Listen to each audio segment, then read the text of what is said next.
Hello everyone, I am the storyteller and I am here to help you today. I know you use this video to fall asleep, so before that, like the video and subscribe to the channel. Also, where are you from and what time are you watching? Now get comfortable and relax. I still remember the first night I heard it. I was alone on the third floor of our office building and the entire corridor was dark and quiet. My body tensed the moment I realized there were footsteps outside my door. That sound wasn't normal for that time. It was well past 9 p.m. and nobody else should have been there. I waited, holding my breath, convinced I'd see someone walk by. But there was nothing. The silence after those heavy steps felt even worse than the noise itself. I'm a 36-year-old guy who works in accounting at a marketing firm. We occupy one large space on the top floor, although most people leave by 6 p.m. I usually stay later because I have deadlines. The third floor has a few conference rooms and a break area, but after hours it's practically deserted. Security does a walkthrough once in a while, but they usually stick to the lower floors. There's a maintenance crew, but they come in the morning. I know because I see them when I first arrive. At night, I'm on my own. That arrangement never bothered me. I liked the quiet time. I got more done. I enjoyed the calm, until those footsteps echoed in the hallway. It was a Tuesday when I first heard them. I had a stack of reports on my desk and a few documents open on my laptop. The overhead lights were on, but they always felt dim after a long day. I was about to stretch my legs when I heard a distinct clack, clack, clack. It sounded like sturdy shoes hitting the tile floor. I paused. I thought maybe it was the janitor or a security guard. Part of me even thought it could be someone from another department who forgot something in their office. I went to the door, opened it, and peered out. The corridor was dark because we turn off most lights to save energy. The security lights provide a dull glow, but they don't illuminate much. I didn't see anybody. I said, "Hello?" I felt a little strange talking to an empty hallway, but it felt necessary. There was no response. I stood there for a few seconds. I listened. Nothing. My ears picked up my own breathing, but no footsteps, no voices. I shrugged it off. I figured maybe it was something like the building's old ventilation system creating weird echoes. I went back to my desk and kept working. About 10 minutes later, I heard the footsteps again, only this time they sounded closer. They weren't loud or frantic. They were steady, firm, and unhurried. My pulse quickened. I could feel the hair on my arm stand up. I leaned back in my chair and stared at the door, waiting for a knock or a shadow under the crack. The steps stopped right in front of my office. I expected a knock at that point, but nothing happened. I jumped up, marched to the door, and yanked it open. Again, no one was there. I felt my chest tighten. The corridor stretched out in both directions. The exit sign at the far end glowed red. The other side led to the elevator, and it was unlit except for a faint light near the elevator doors. I walked out and flipped on the overhead lights. The fluorescent bulbs took a second to come on, flickering a bit. When they lit the hallway, I scanned the area. I checked the break area to the left. I checked the small meeting room. Both were empty. My breath started to come in shallow spurts, and I noticed my hands shaking a little. But I told myself it was just some random noise. Maybe someone was messing around or leaving in a hurry. Maybe I just missed them by a few seconds. I decided to pack up my stuff and go home. It was almost 10 p.m. I didn't want to stay any later, especially after those unsettling moments. As I walked to the elevator, I kept looking over my shoulder.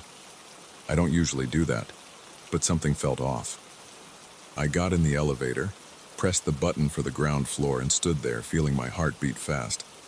I expected the doors to open and reveal a person standing there, but the elevator ride was uneventful. I passed by the security desk on the first floor, but the guard was half asleep. I didn't say anything to him. I felt a little silly. Footsteps in a hallway? That's not exactly a police matter. The next morning, I arrived around 7:30 a.m. The cleaning crew was mopping the lobby, and I recognized one of them. I asked, "Hey, do you guys come up to the third floor at night?" He looked confused and said they only do the third floor in the morning because that floor is rarely in use after hours. I said, But do you ever come back at night? He shook his head. He said, No, not unless there's an emergency spill. I nodded and didn't push the topic. I felt a knot in my stomach. If the cleaning crew wasn't up there, who was walking around? That day I got busy and forgot about the footsteps. I had calls, meetings, and a team lunch. I ended up working late again because I lost time during the day. By 8 p.m., most people were gone. 2 co-workers lingered until 8:30 p.m., but eventually, I heard them say goodnight and walk off to the elevator. I was back to being alone on the top floor. I tried to keep my mind on my tasks. I typed out a few spreadsheets, updated some logs, and triple-checked my numbers. Around 9:15 p.m., I heard the footsteps again. Same steady pace, like someone walking with confidence. No rush. I froze. My first instinct was to ignore it, but curiosity got the best of me. I turned off my table lamp and waited in the dark. I faced the door, straining my ears. The footsteps came down the corridor. They stopped a few offices down. Then they started up again, slowly. There was no light outside my door, so I couldn't see anything through the small window in the door. All I had was the sound. I felt my pulse pounding in my neck. My mouth got dry. I tried to swallow, but it felt like my throat was blocked. When the steps reached my door, I stood up. My chair squeaked against the floor, and I realized how loud it sounded. The footsteps paused. I took a few slow breaths and reached for the door handle. My hand was shaking so much that I had to use my left hand to steady it. I opened the door a crack and peeked out. The corridor was dark. I reached around and flipped the light switch on the wall inside my office. The fluorescent light in the corridor lit up. Nothing. Absolutely nobody stood there. I stepped out into the hallway. My shoes made a soft squeak on the tile. I walked in the direction of the footsteps. I checked every door. Most were locked. I tried the small lounge area. Empty. I moved toward the conference room at the far end. Also empty. The only possible exit was the stairwell or the elevator. Both were locked unless you pressed the elevator call button or used a stairwell key. I didn't hear any elevator ding or see the doors open. It felt impossible for someone to vanish without me seeing or hearing them. I felt uneasy. My stomach churned. My palms were sweaty. I went back to my office, grabbed my things, and left. I didn't stick around to finish my work. I took the elevator down, ignoring the faint background music. I walked past the security desk again and saw the same guard. He looked bored. I considered telling him, but I felt stupid. Instead, I just nodded and left. The next morning, I mentioned the footsteps to my supervisor. She's a practical person. She told me to check the security cameras. The building has cameras on each floor, plus one near each elevator and stairwell. We both went to the small security room on the first floor. The guard on duty said we could review the footage from the night before, but as soon as he started pulling up the files, I got a strange feeling. My supervisor looked at the screen and then at me. She asked, "Are you sure you want to see this?" I felt a sudden urge to say no. I didn't want to watch. The idea of seeing absolutely nothing on the screen made my skin crawl. The idea of seeing a figure on the screen made it worse. I swallowed hard and said, "Let's not watch it now." She shrugged and let it go. I went about my day, telling myself I was overreacting, but that tension stayed with me. My phone vibrated around lunchtime, and it was a text from my supervisor saying she wasn't going to bother with the footage unless something more serious happened. We joked about it being a ghost, but I didn't laugh very hard. It didn't feel funny. That night I tried to leave earlier. I wrapped up my tasks by 7 p.m. As I was heading to the elevator, I realized I'd forgotten an important folder in my office. My chest tightened because I didn't want to go back in there. But I had to. I rode the elevator back up to the 3rd floor, walked down the hallway, and entered my office. I flicked on the overhead light and grabbed the folder. Everything looked normal. No weird noises. I breathed a little easier. Then the overhead light flickered. I know fluorescent lights can do that sometimes. But it felt wrong at that moment. I shut my office door and started walking back to the elevator. The hallway felt colder than usual. I couldn't hear the air conditioner. The footsteps started again. They came from behind me this time. I almost dropped the folder. I spun around, but the corridor was empty. I stood there, my heart banging in my chest. The footsteps seemed to move closer. I heard them like someone was walking straight toward me, but I couldn't see anything. I clenched my teeth and stepped backward toward the elevator. My back hit the elevator doors. I reached for the button, but my hand was shaking so much that I missed it the first time. The footsteps stopped about 5 feet away from me, or so it sounded. There was nothing in front of me except an empty corridor. I slammed the button again and the doors opened. I practically dove inside. I pressed the button for the first floor, and the elevator doors shut. My entire body was trembling. I felt a cold sweat on my forehead. My breathing was uneven, and I clutched the folder against my chest until the elevator dinged and opened in the lobby. I walked quickly past the security desk without looking at the guard. I got in my car and drove home, constantly checking my rearview mirror. I felt silly, but also terrified. My rational side wanted an explanation. The building has old pipes, old vents, old everything. Sounds carry weirdly sometimes, but it's hard to explain footsteps that feel so real, especially when they stop right in front of me. The next day, I barely said a word to anyone. I buried myself in work, trying to stay busy so I wouldn't think about the night before. When 5:30 p.m. rolled around, I got up, packed my things, and left. I didn't work late. I figured I'd just get up early the next day if I needed to. For the rest of the week, I left before 6 p.m. My productivity dipped a bit, but I felt safer. I made excuses about traffic and errands. I didn't want to mention the footsteps again because people were starting to give me strange looks. My supervisor didn't press me, but she noticed something was off. The following week, I had a major report due. I couldn't finish it during normal hours. I tried, but I had to compile a lot of data. On Wednesday night, I stayed again until 8 p.m. My stomach was in knots the whole evening. Every time the air conditioner kicked on, I jumped. Every squeak from my chair made me twitch. I kept expecting those footsteps. By 8:30 p.m., I still had more to do. I told myself, just one more hour, then I'll go home. The building was quiet. I took a short break, walked to the break area for a bottle of water, and scanned the corridor. Nothing. No sound. No movement. I was halfway back to my office when I heard it. Footsteps coming from the direction of the conference room. I turned and looked. The corridor was dim, but I had enough light to see it was empty. The footsteps were clear, like heavy shoes on tile. They got louder, heading my way. My throat tightened. I watched, expecting to see someone appear, but it stayed empty. My scalp tingled, and I felt my knees go weak. The footsteps stopped about 10 feet away. I clenched my fists, but there was nothing to fight. There was nothing to see. I forced myself to speak. I said, "Hello? Who's there?" My voice shook. No response. My heart hammered in my chest. I didn't know what else to do. I couldn't just stand there waiting for something to happen. I backed into my office, grabbed my laptop and keys, and hurried back out. The footsteps started again, following me. I could hear them right behind me. My entire body felt tense, like I was about to sprint. I reached the elevator and jabbed the button.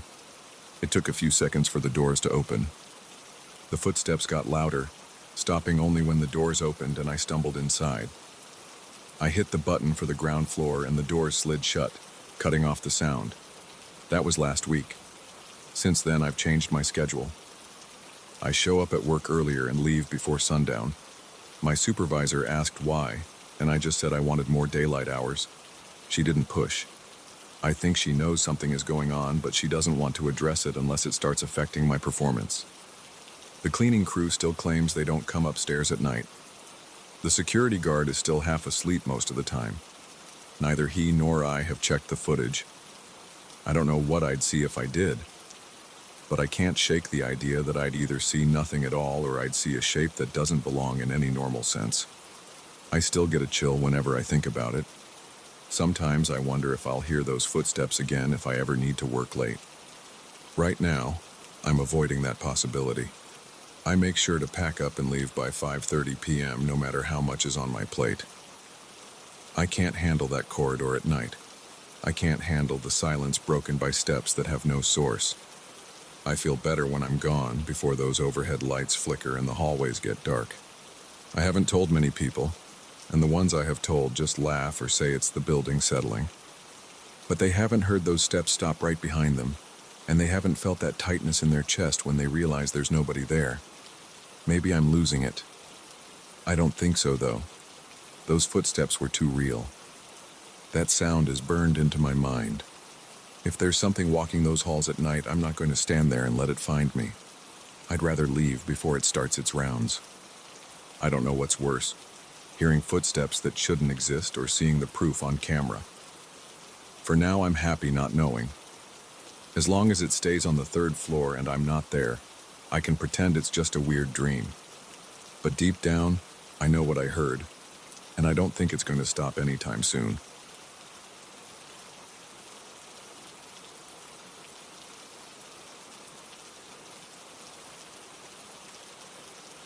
I felt uneasy the moment I stepped into that apartment. Something about the exposed brick walls and the long, narrow corridor bothered me right away. I heard a faint echo when I walked through the empty living room, like the place had its own voice. It wasn't loud. It was more like a soft reminder that I was entering a space with a past I didn't know. I tried to shrug it off, but the feeling stuck with me from day one.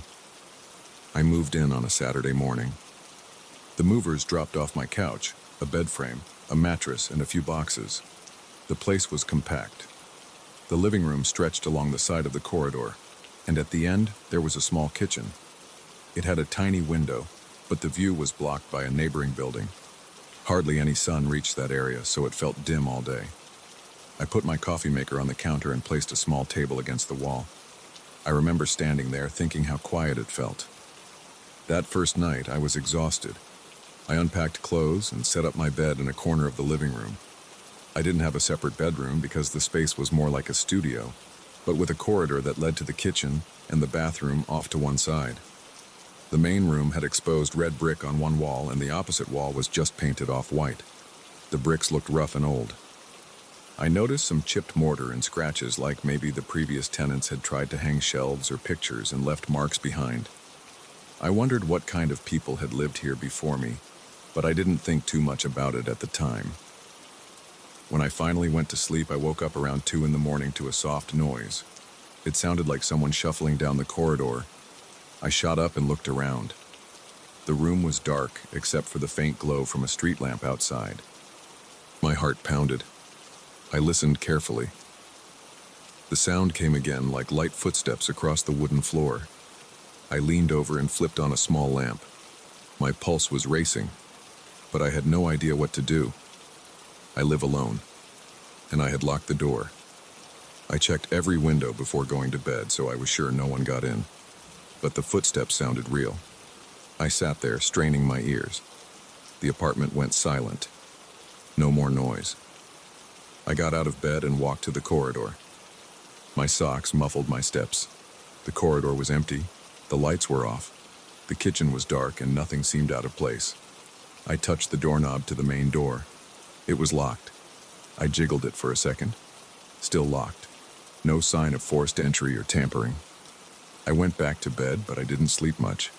I felt on edge, like the moment I closed my eyes, I would hear it again.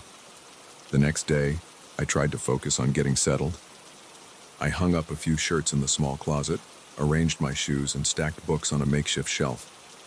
I was still tired, but I tried to distract myself.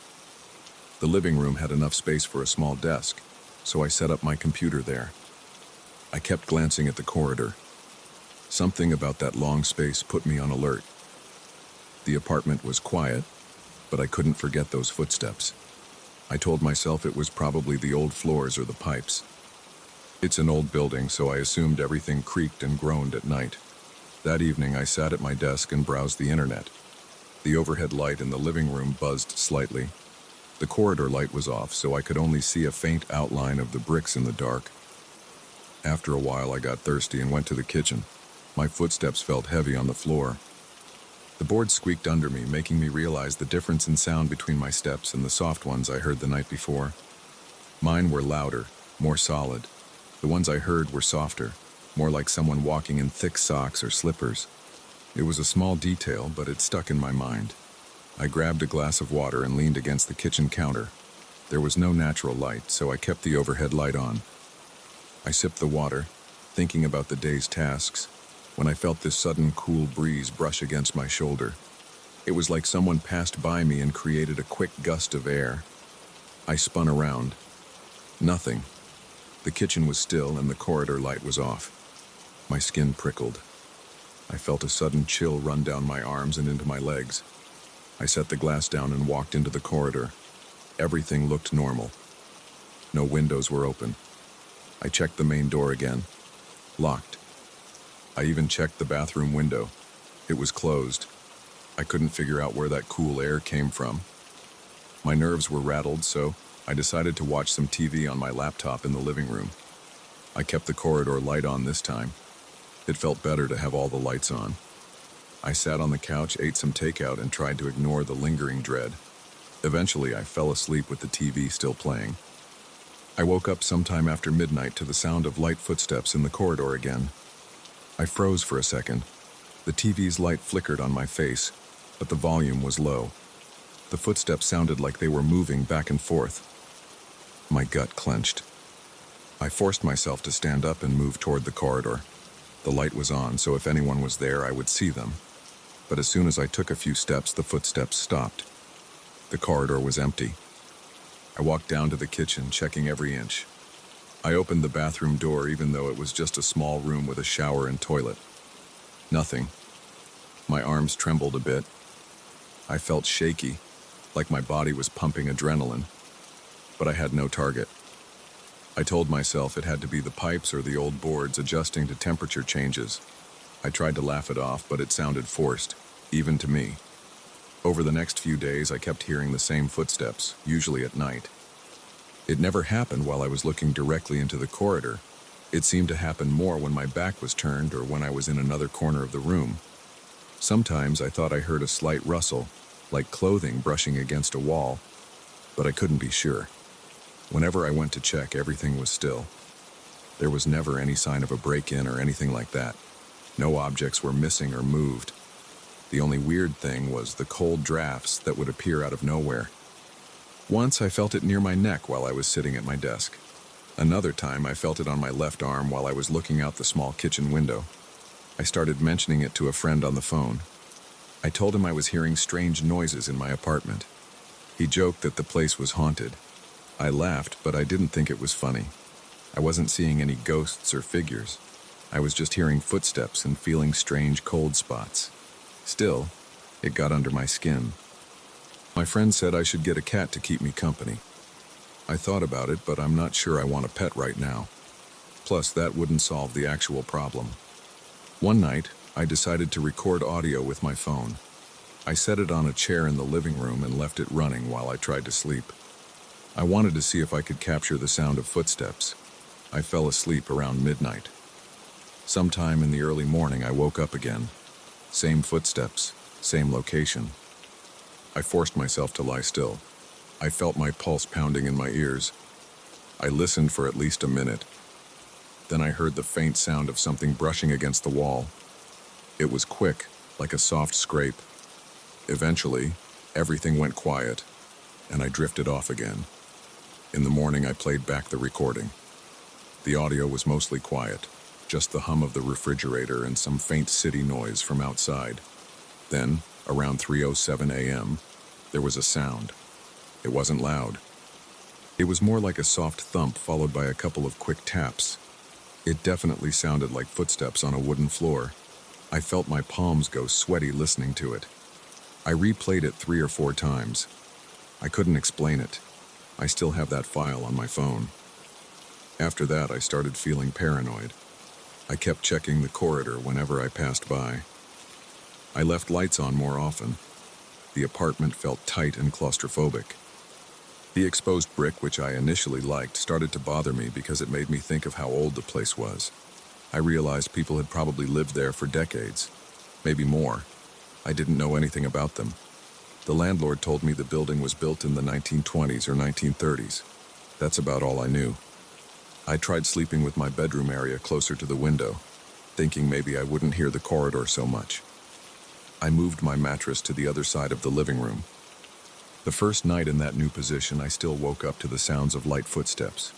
They felt even closer, maybe because the corridor was just a few steps away from my new spot. I turned on my lamp and stared at the corridor. Nothing moved, but the cold draft hit me again and my breath caught in my throat. One afternoon, I thought about asking the landlord directly if there was some weird history in the apartment. I called him, but I chickened out and only asked about the squeaky floors. He said some apartments in the building have old boards that make noise at night. He sounded casual about it. He didn't mention any complaints from previous tenants. I almost wanted to bring up the footsteps I kept hearing, but I didn't want to sound crazy. I let it go. I tried a few small measures to feel better. I placed a draft stopper at the main door. I closed the bathroom door at night so it wouldn't echo. I even placed a small rug in the corridor to see if that changed the sound. The next time I heard the footsteps, the sound still came through. It was muffled by the rug, but it was there. That freaked me out more, because it meant the noise adapted to the changes I made. I couldn't pretend it was just the bare wood creaking. Sometimes I considered sleeping with the TV on all night so I wouldn't hear anything, but I didn't want to ignore the problem. I wanted to confirm if it was really something in the apartment or if I was losing my mind. I started marking down the nights I heard the footsteps in a small notebook. Over 2 weeks, I noted that it happened almost every night at various times. Sometimes it was right after midnight. Other times it was around 3 a.m., or even later. There was no exact pattern except that it always happened in the middle of the night. I also tried staying up late to watch the corridor. I turned off all the lights except for a small lamp in the living room. I sat on the couch and waited. Around 1 a.m., I heard a soft shuffle. My chest tightened. I leaned forward, staring at the corridor. My eyes felt dry from trying not to blink. I heard another soft step, but I couldn't see anything move. Then I felt that cold air rush across my ankles. I jumped to my feet and dashed toward the corridor, flipping the light switch on. The hallway was empty, and the apartment was silent. I stood there with my heart racing. My arms felt tense, and I realized my fists were clenched. I had no idea how to fight this or even how to understand it. I started spending more time out of the apartment. I would go to a coffee shop to work on my laptop or visit friends. But every time I came home, I got that heavy feeling in my stomach. The corridor looked the same, the bricks looked the same, and the kitchen was still dim and shadowy. Some nights I considered renting another place, but I wasn't sure if I could break my lease without a real reason. I was also trying to save money. The rent in this place was pretty cheap for the area. One evening, I decided to do a final thorough search. I turned on every light. I opened every cabinet, closet, and drawer. I checked the space under the sink, behind the refrigerator, and under the bed. The entire apartment was empty except for my possessions. There was no hidden entrance or crawl space, no vents big enough for a person to hide in. After that, I sat on my couch and stared at the corridor. It was the same old corridor with chipped paint near the ceiling and a long overhead light that flickered sometimes. I felt this tense energy in my chest, but I tried to stay calm. That night, the footsteps came again. This time, I forced myself to speak out loud. I said, "Who's there?" My voice sounded shaky. The footsteps stopped. I felt the cold draft on my shoulder again. My hand shot up to feel if there was a breeze. There wasn't. It just felt cold, like someone stood right behind me. I didn't hear breathing or movement. I stayed still for a long time. Finally, I couldn't handle it. I got up, walked back to the living room, and left the overhead light on in the corridor. I didn't sleep well. I've been here for about a month now. Every night, I sense something moving around that corridor. It doesn't show up in photos. I haven't seen any figure or shape, but I can't ignore the footsteps or the cold spots. The walls are old, and I suspect they carry some leftover trace of whoever was here before, but I have no proof. There's no record of anything terrible happening in this building. No rumors, no dark stories. Still, I lie awake most nights, listening for those soft steps, wondering who or what is sharing this space with me. I haven't found an answer, and I'm not sure I ever will. All I know is that I'm not alone in my own apartment, and every night I wait for those footsteps to remind me.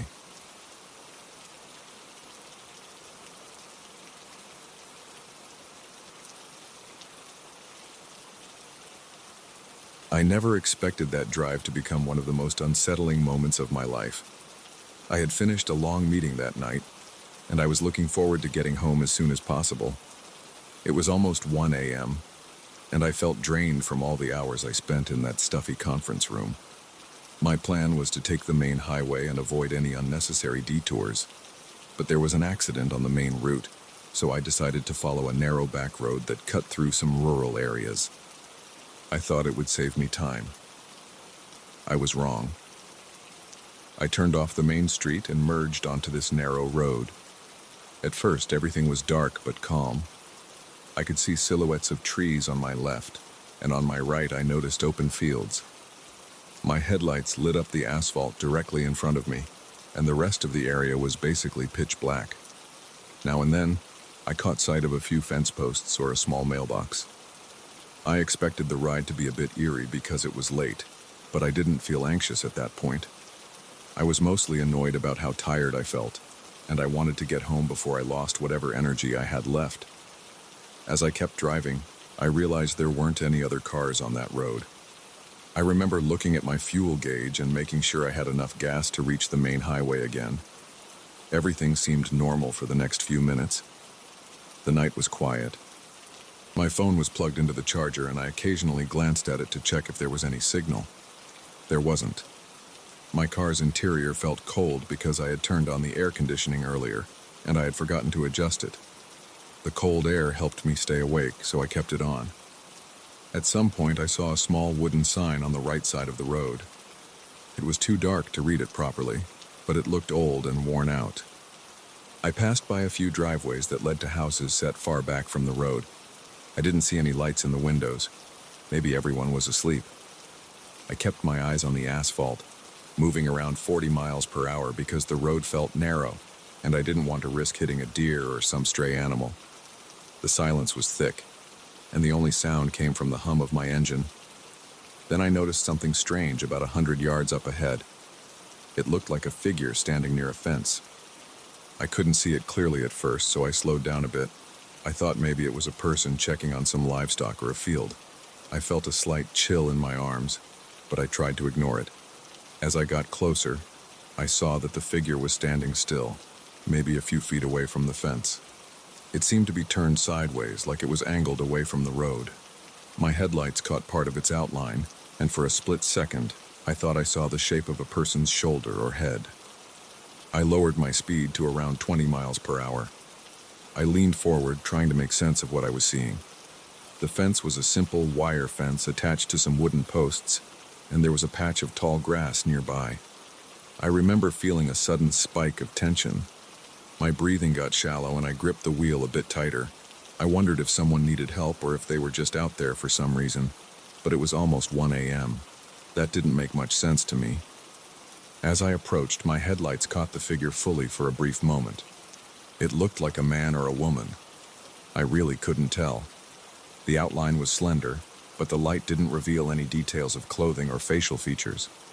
It seemed to be facing the fence, maybe half turned toward the road.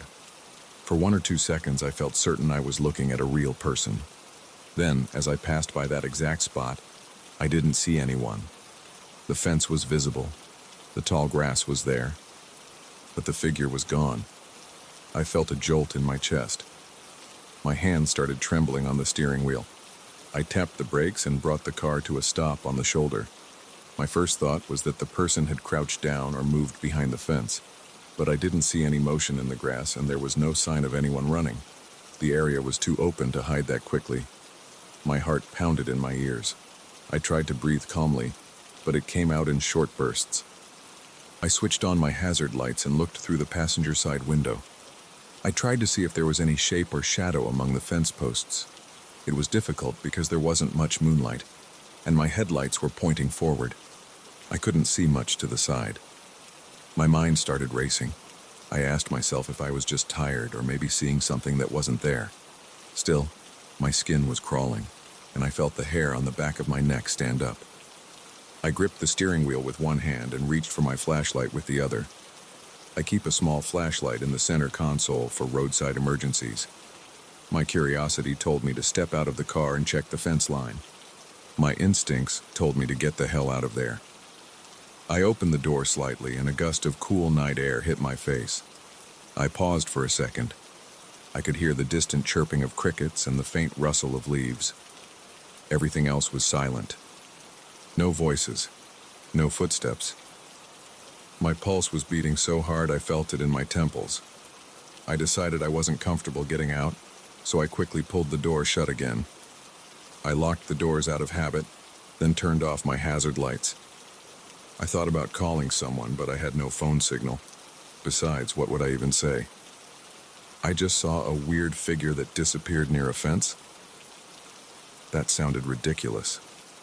I put the car in drive and began moving forward at a slow pace. I kept glancing at my rearview mirror. The road behind me stayed dark with no sign of movement. I told myself I was just imagining things, or maybe the person was actually there and slipped away in the darkness. But I couldn't shake the feeling that something was off. My heartbeat wouldn't slow down. My palms were damp and I wiped them on my pants while I steered with my left hand. A few minutes later, I picked up speed and headed back toward the main highway. The entire drive felt longer than it should have. I kept my eyes on the shoulders of the road, half expecting to see another figure.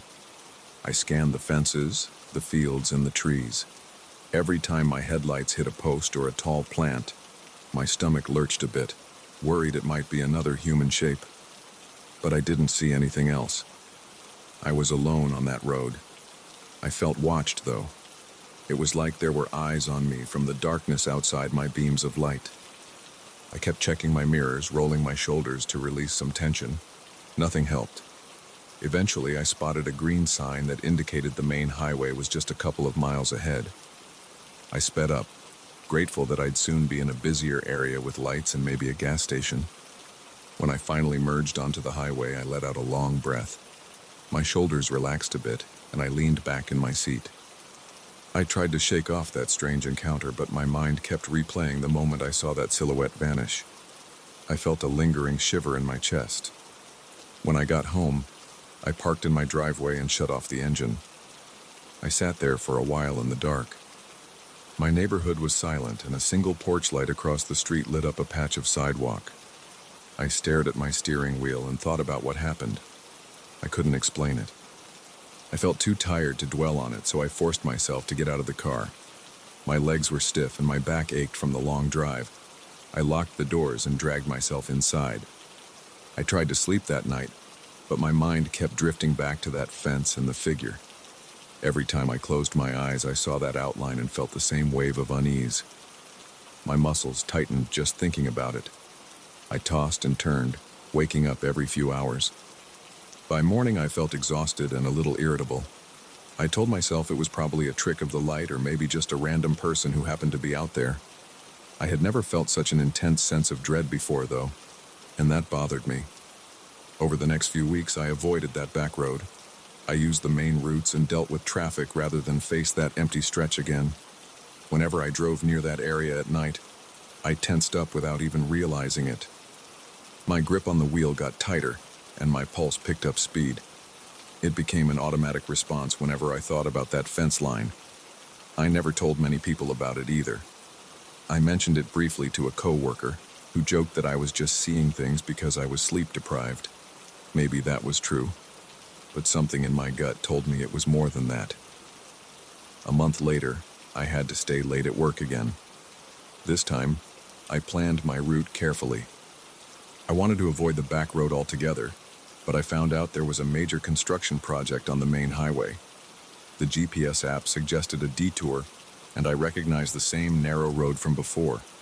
I sighed and tried to see if there was another way around.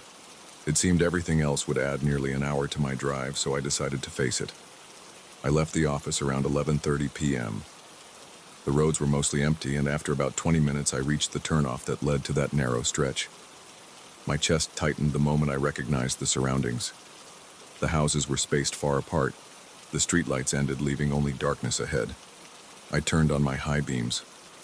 My eyes flicked from side to side, checking the fences and ditches. I tried to keep my thoughts steady.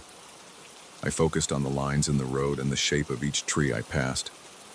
After a few miles, I saw that same fence off in the distance. I felt my stomach twist. My throat went dry. I slowed down again, but not too much. Part of me wanted to zip through without looking at anything. Another part of me felt drawn to check that exact spot. As I approached, I realized my heart was pounding faster. My hands were sweaty on the steering wheel, and I felt a faint pressure in my chest. This time I didn't see anyone by the fence. It was just open grass, fence posts, and darkness. But as I passed that spot, I caught a glimpse of movement in my peripheral vision. I couldn't tell if it was a person or just some animal darting off. But my heart leaped in my chest.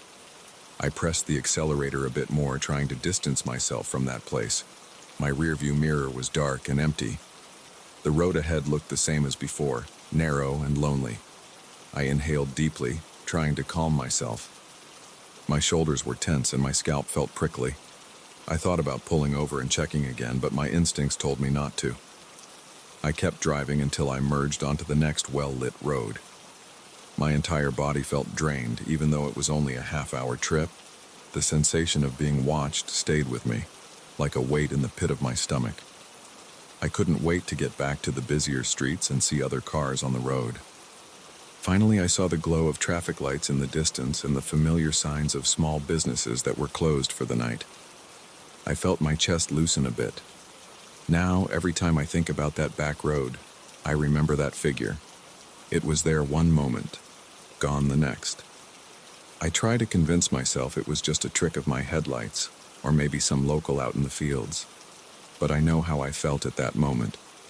My pulse was racing. My fingers were stiff against the wheel. The air felt cold and heavy in the car, and I had this strong sense that I was being watched. I can't prove anything. I don't have photos or evidence. But I still feel uneasy when I recall that night. I haven't told many people about this incident. Most folks would shrug it off or laugh. I don't need anyone else's approval to know what I experienced. The memory alone is enough to make me avoid that route when it's dark out. I'd rather take an extra 20 or 30 minutes to drive home on well-lit roads with other vehicles around me. It's not that I'm scared of the countryside or the dark, but that particular spot has a strange grip on me. Every time I approach it, a chill spreads through my arms and neck, and I can't help but scan the fence line, expecting to see something that shouldn't be there. Even now, I can't explain it. But if I ever find myself on that road in the early hours of the morning again, I'll be on guard. I don't care if it's in my head or if there's some other explanation. All I know is, I saw someone, or something, standing there. And when I got closer, it vanished without a trace. That's the part that keeps playing over in my mind. No movement, no sound, just gone. I still feel that uneasy pressure in my chest when I think about it. Sometimes my heart skips a beat if a shape on the roadside reminds me of that figure. It's just one of those things that happened, and I can't forget it. I'm not looking for answers anymore. I don't plan to investigate or wander around at night to prove anything.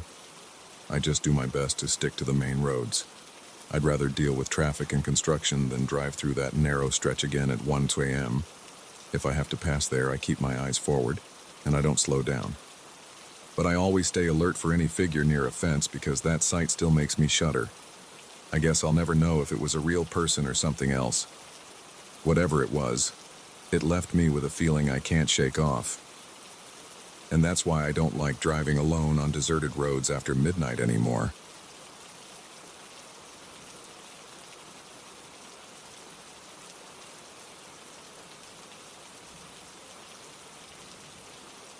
I never thought I'd be the kind of guy to get spooked by a faint sound in my headphones, but that's exactly what happened.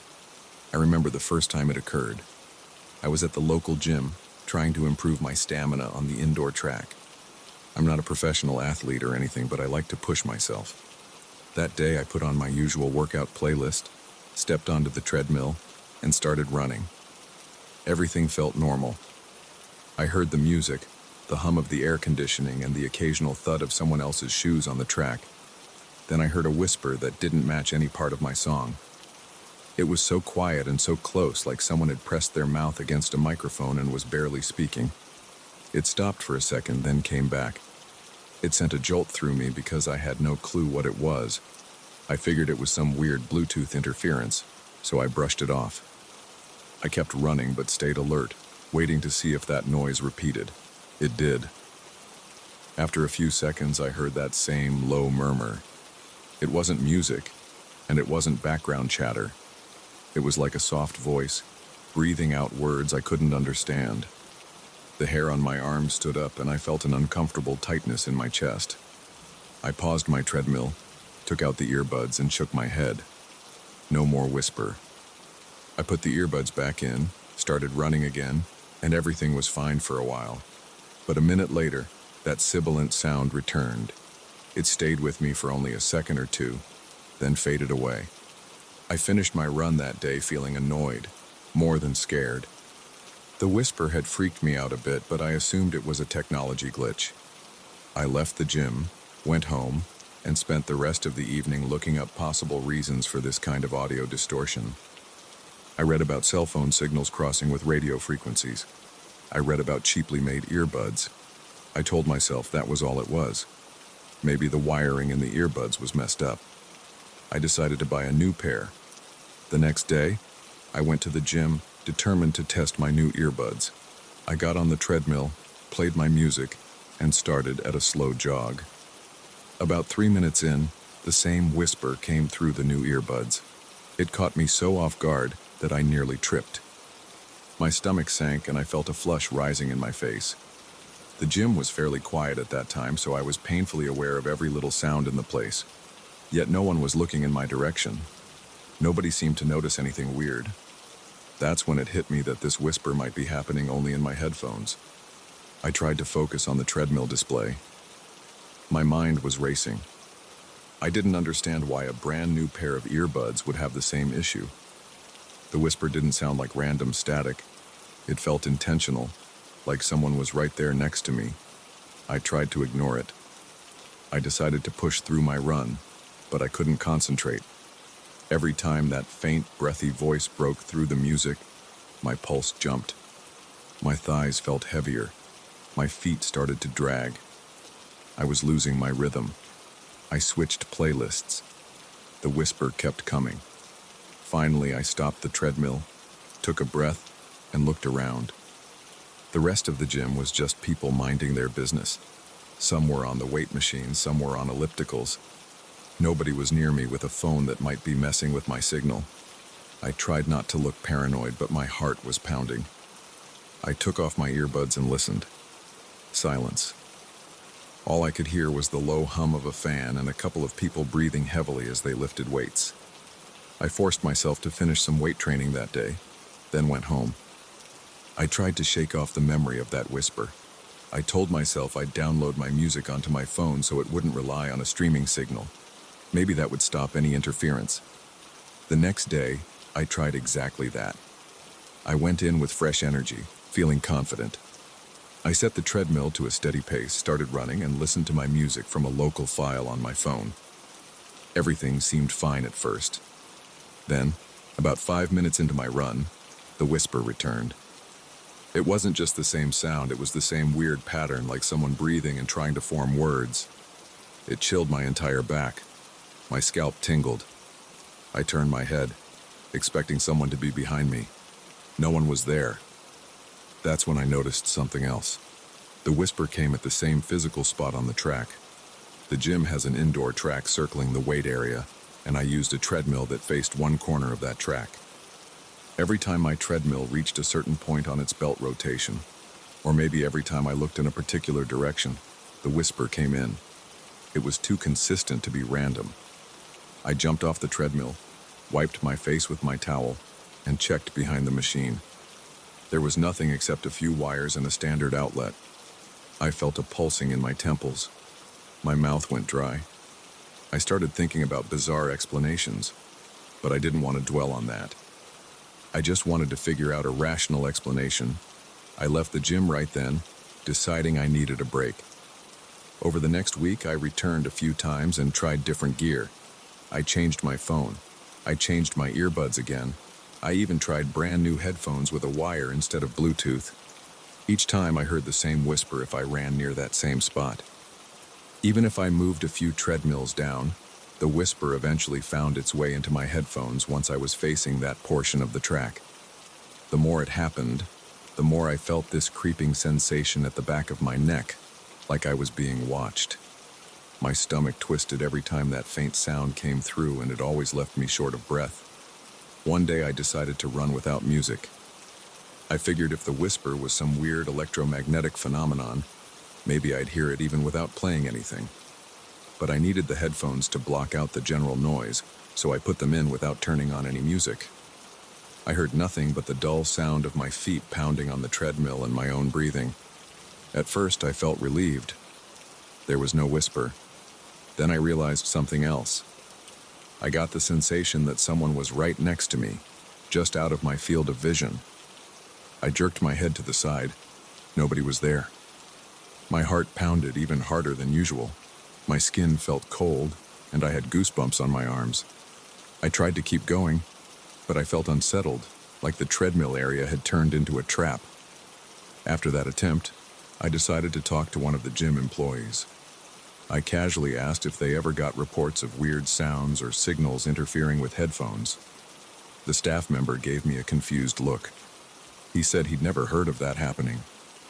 I asked if maybe there was some hidden Wi-Fi router or piece of equipment behind that corner of the track. He said not that he knew of. I looked around at the gym's layout. I saw some security cameras, but they were high up near the ceiling. I saw some emergency lights, a few vents, and the typical wall-mounted TVs. Nothing seemed out of place. I started feeling paranoid. I'd walk up to that corner of the track and just stand there, headphones in my ears, phone in my hand, trying to catch any static or weird frequency. Nothing would happen unless I started running on the treadmill. I started to wonder if the physical movement or the heartbeat triggered something in the headphones. That sounded ridiculous, but I couldn't deny my observations. So I forced myself to do a few short runs, just to see if I could catch a pattern. Sometimes the whisper came in almost immediately. Other times it waited until I had been running for a minute or two. But it always came before I got comfortable, and every time it happened, I felt that same rush of cold fear. A few nights later, I decided to stay late. The gym was open 24 hours, so I went in after midnight, hoping I could experiment when it was nearly empty.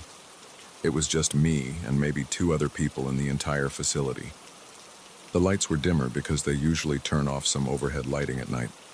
I felt uneasy as soon as I walked in. The place seemed too big and too quiet. My footsteps echoed. The front desk attendant waved at me without much enthusiasm. I went straight to the treadmills, put on my wired headphones, and started a slow run. I looked around between intervals. The 2 other people were busy with their own workouts, nowhere near me. At first, nothing unusual happened. I began to think maybe it was gone. Then, when I hit a steady pace, the whisper slipped into the headphones again. I swore under my breath, yanked the headphones out of my ears, and turned around. The gym was empty behind me. My heart hammered in my chest. I felt my pulse all the way to my fingertips. There was a strange tension in my jaw and my legs felt weak, but I didn't leave. I stood there, panting, my t-shirt soaked with sweat. I decided I needed to figure out if this was just in my head, so I put the headphones back on and walked on the treadmill. No whisper. Then I started a light jog. No whisper. Then I kicked up the speed to my usual pace. The whisper returned, soft and unsettling. I tried to pick out actual words, but it was too blurred and quiet. I only caught a few S and H sounds, like someone trying to speak but holding back. I slammed the stop button and leapt off the treadmill. I had to catch my breath. I could feel my thighs shaking from a mix of fear and exertion. I wiped the sweat from my forehead with my arm. I walked in a circle, my eyes darting around the room. I realized the other two people had left. It was just me and the night shift attendant in the entire gym. The hum of the air conditioner filled my ears. It felt colder than usual.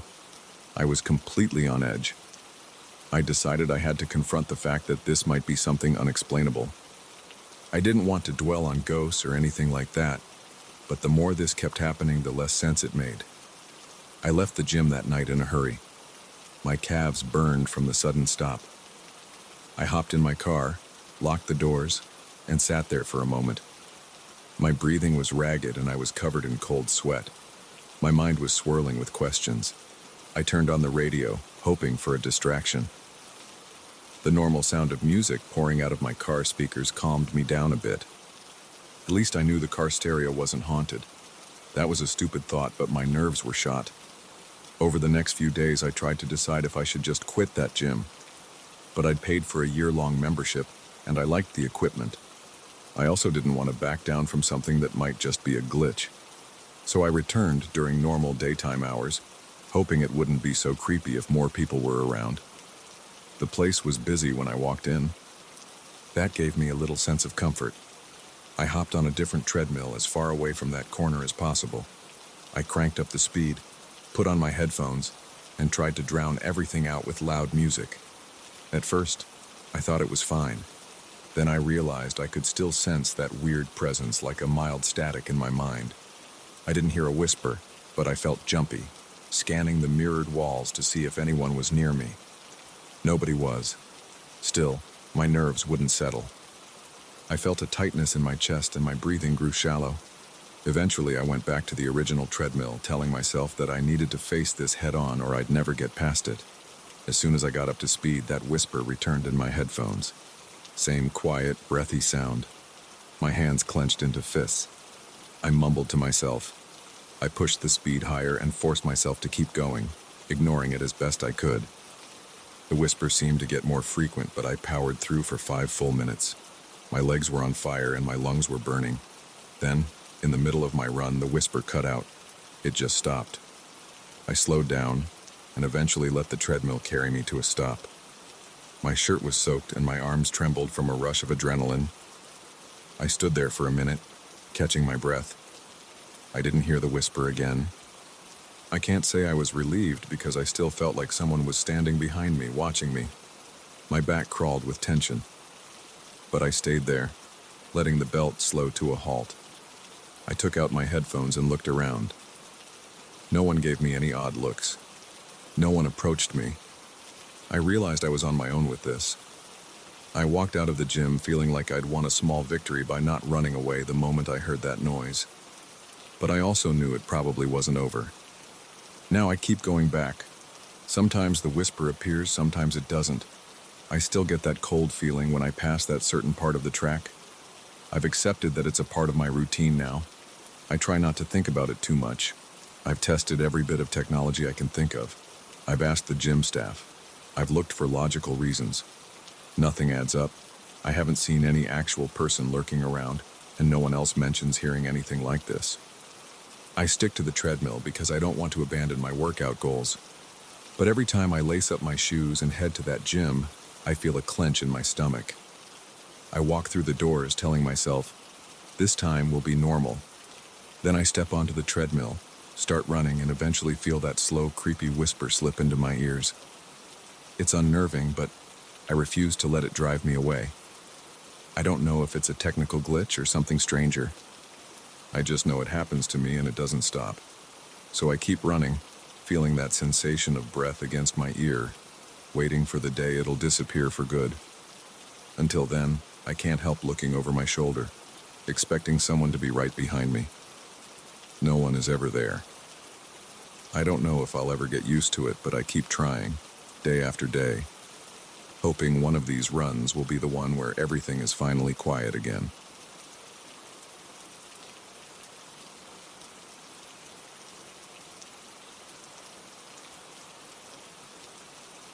I knew something was wrong the moment I stepped into that warehouse for my first night shift. It was just an instant feeling, a chill on my skin, like the air inside was heavier than normal. The place looked ordinary enough. Wide concrete floor, tall metal shelves, and a few scattered pallets. But there was a strange tension clinging to every beam and every crate. I tried to ignore it at first. I thought maybe I was just tired, or maybe it was the fluorescent lights buzzing overhead. But by the end of that first night, I realized this job wasn't going to be as simple as I'd hoped. My name's Mark. I'm 35 years old, and for the last few months I've been picking up side gigs wherever I can. My finances took a hit after I quit my old job, and I needed quick money. That's why I agreed to work these graveyard shifts in an industrial warehouse on the outskirts of town. The schedule seemed easy enough. I show up at 10 at night and I leave around 6 in the morning. All I have to do is catalog boxes, update the inventory sheets, and make sure everything is in the right place. There's a security guard, but he only patrols outside. Inside, it's just me, a clipboard, a flashlight, and hundreds of boxes. The warehouse is huge. It has a corrugated metal roof and walls with rows of tall shelves that reach almost all the way up to the rafters. Each aisle is lit by long fluorescent tubes, but a few of them flicker. The floor is plain concrete. The echo of every step is sharp and unsettling. On my first night, I walked up and down the aisles to get a feel for the layout. I noticed a few cold spots where the drafts come in from small gaps in the walls. Everything smelled like dust and metal. My job was to note down which boxes were where, check for any damage, and make sure each pallet or crate matched the list I had on my clipboard. During that first week, I started feeling like something was off. I'd be checking the labels on a line of boxes, and I'd get the sudden urge to look up. I couldn't see anything unusual, just more racks and industrial lighting. But there was this crawling sensation on the back of my neck. It felt like I was being watched from above. Sometimes I'd spin around to see if a bird or a cat had slipped inside, but I never found anything. I told myself it was just nerves. The place was silent except for the hum of the lights, and I was alone in a big, empty building at night. It made sense that my mind would play tricks on me. But things started getting weird on the third or fourth night. I was in the far corner, checking a pile of old mechanical parts. Suddenly, I heard a scraping noise from across the aisle. It sounded like a crate being dragged on concrete. My heart pounded so fast I could feel it in my throat. I put my clipboard down and grabbed my flashlight. I walked around the corner, following the direction of the sound, but when I reached the spot, I couldn't see anything that looked out of place. All the crates stood in neat rows. None of them were moved, at least not that I could tell. I stood there for a few seconds trying to slow my breathing. I thought maybe I'd imagined it. I went back to my corner and tried to refocus on my list, but my eyes kept darting around.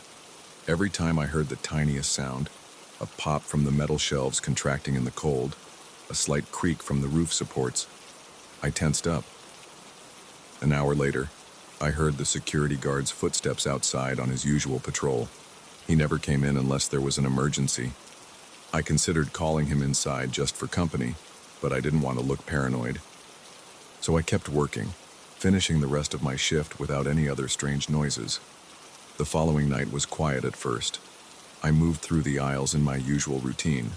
I carried a small radio with me for background noise, but the reception was lousy inside the metal walls, so it mostly produced static. Around midnight, I started feeling that sensation again, like eyes watching me from the top of the shelves. I stopped for a moment and aimed my flashlight up. All I saw were steel beams, dust, and boxes stacked to the ceiling, but the hairs on my arms stood up and my stomach felt tight.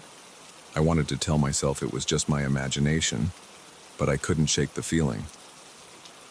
Around 2 a.m., I walked toward the main corridor that runs through the center of the warehouse. The light there is brighter because that's where most loading and unloading takes place during the day, but I found a stack of boxes blocking the path. They weren't there an hour before. They were piled in a way that made it impossible for me to pass without moving them. I set my clipboard down on a nearby pallet and started pushing the boxes aside. I looked around for any sign of someone else. It's possible some day shift employee moved them and forgot to put them back, but the day shift manager had told me the aisles were always kept clear, and these boxes weren't random. They seemed arranged, almost like a barricade. I felt a rush of adrenaline. My hands got clammy and I kept swallowing hard. I thought someone might be messing with me. Once I cleared the boxes, I searched each aisle for any sign of another person. The warehouse was silent except for my own footsteps. No one was hiding behind crates or on the top of any shelves. I started telling myself that maybe my mind was jumping to conclusions. Could those boxes have fallen off a pallet? They seemed too neatly stacked for an accident. I kept glancing up toward the high beams and scanning each walkway between shelves. Later that same night, while I was listing some new shipments near the loading dock, I thought I heard a shuffling sound above me. It was like heavy feet walking across the top of a row of shelves. I clicked off my radio and held my breath. I aimed my flashlight straight up, but I only saw metal frames and more boxes. The noise stopped.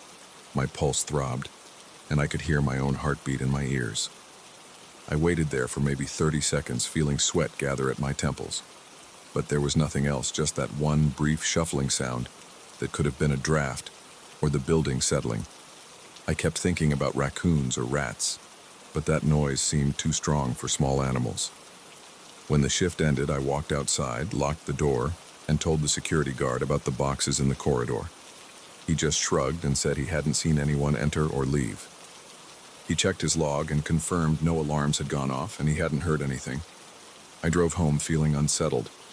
I tried to sleep, but every time I closed my eyes, I pictured those towering shelves and the weird shadows up above.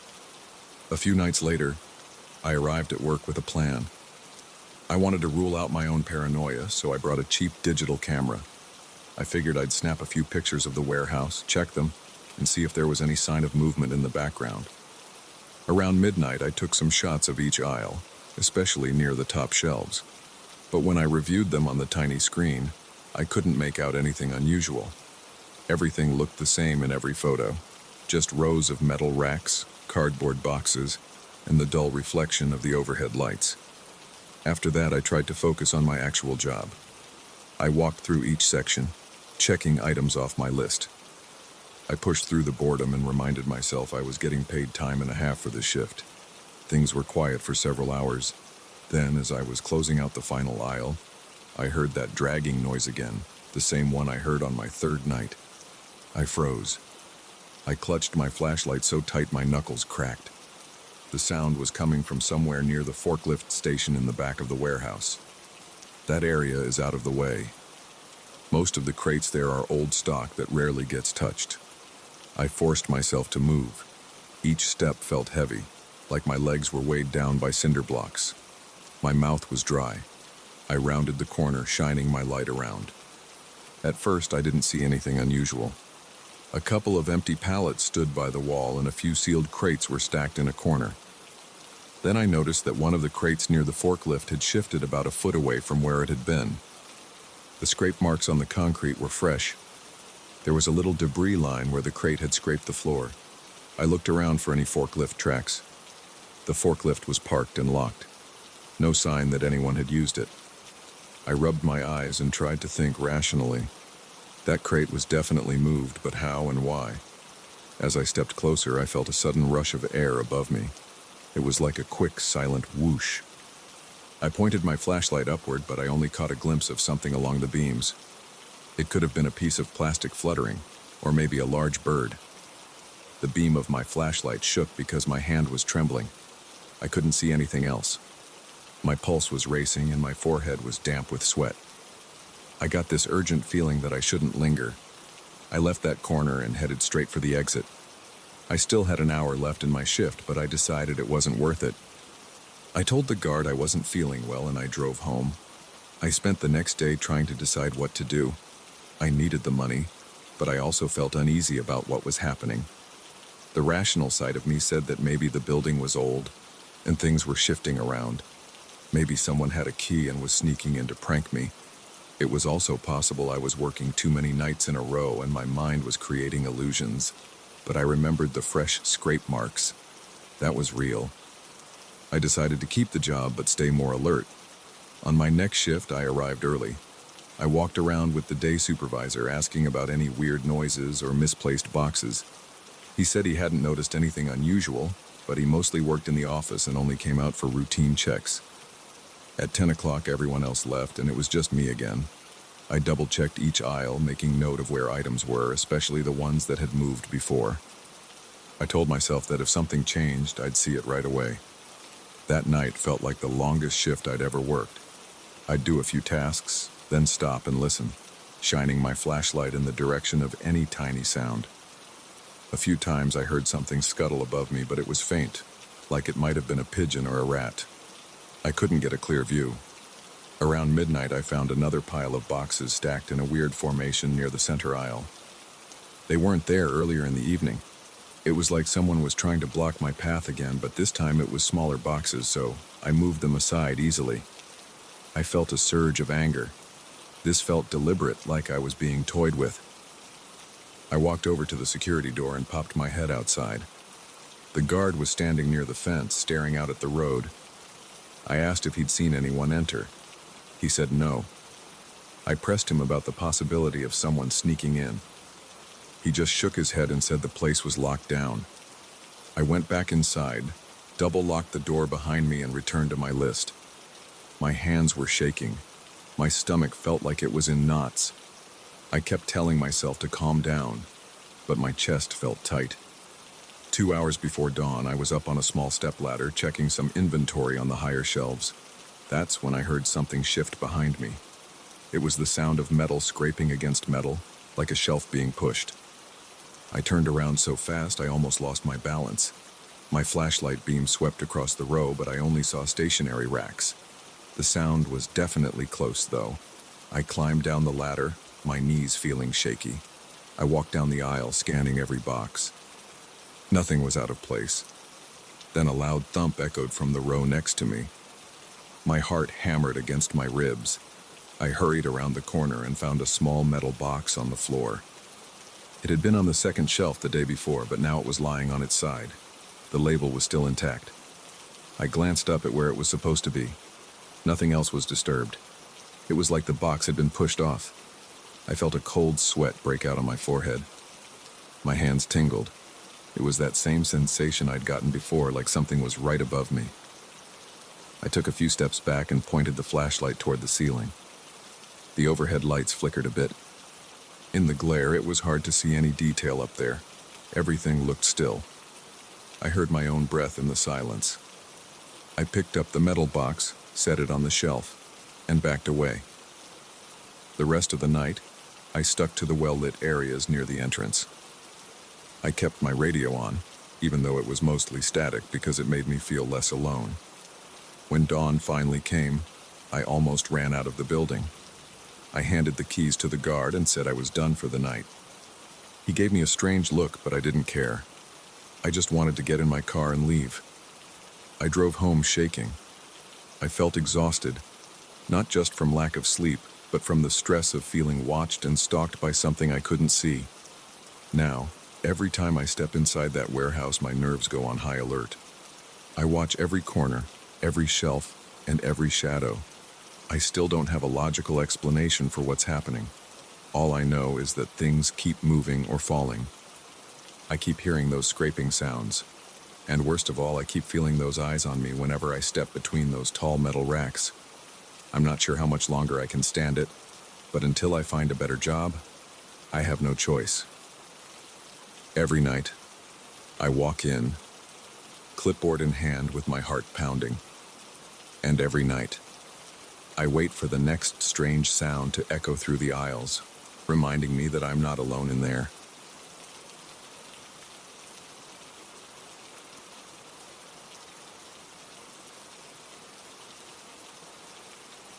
I woke up on my second morning in that rented house and heard a thump overhead. It was short and dull, like something shifting on creaky boards. I hadn't planned on dealing with any surprises that early, but the sound got stuck in my head. When I first looked at this house, the realtor told me about the attic, but said nobody had stepped foot there in years. He showed me the retractable staircase in the hallway. It was a thin wooden ladder hidden behind a small square panel in the ceiling. He flipped it down to prove it worked, but we didn't climb up. I remember him shrugging and saying, "It's nothing, just a dusty space." I rented the place because it was affordable and close to my job. I didn't expect anything luxurious.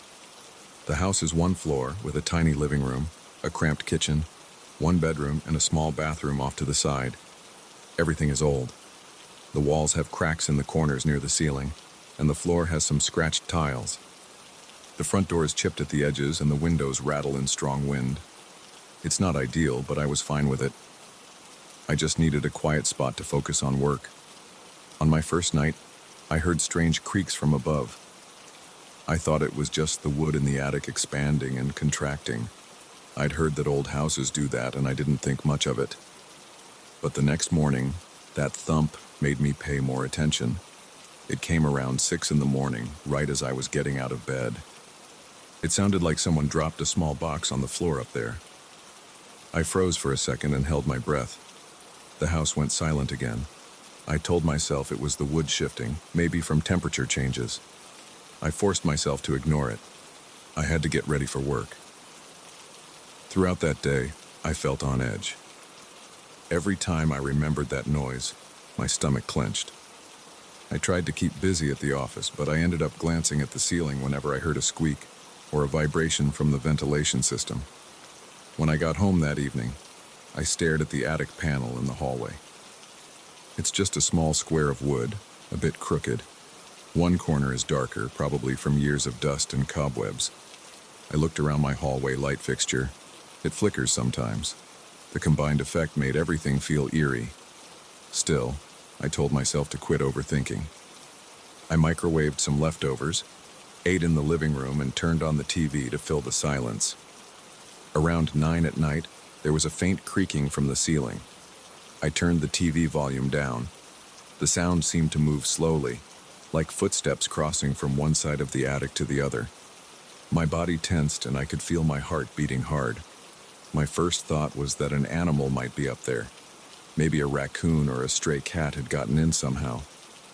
I tried to calm down by telling myself that old attics attract pests. I decided I'd check the attic in the morning. I don't like going into tight spaces at night. It felt too unsettling. Instead, I went to bed a bit earlier than usual, hoping to sleep through any noise. I woke up a few times in the middle of the night because I thought I heard a soft scrape or a shuffle. Every time, I told myself I was half dreaming. Eventually, the sun rose and I felt more at ease. That morning, I went to the hallway and opened the attic panel. The retractable ladder squeaked when I pulled it down. Dust rained onto the floor. I stood on the bottom step, aiming my flashlight into the darkness above. I could see old wooden beams, a few spider webs, and random cardboard boxes stacked in corners. The air felt stale, like nobody had opened that space in a long time. I climbed up, coughing from the dust. My eyes watered. The attic was cramped with a low ceiling and a musty smell. The flashlight beam caught swirls of dust floating near my face. I didn't see any holes or broken vents. I scanned each corner, looking for raccoon droppings or signs of an animal nest. I didn't see much, just more dusty boxes and a few scattered tools. Everything was layered in thick grime.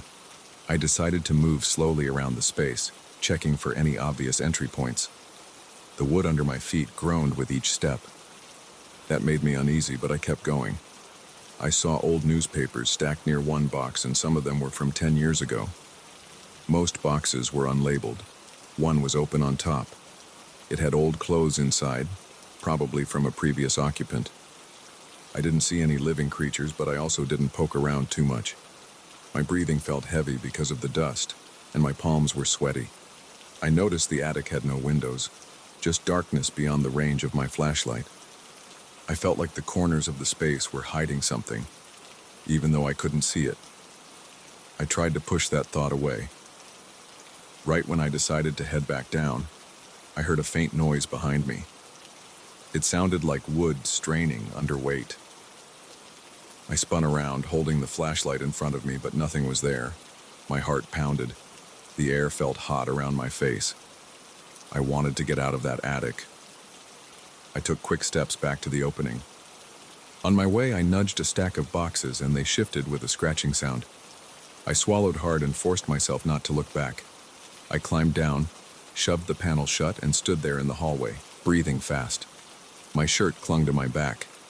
I told myself I was spooking easily because it's an unfamiliar place.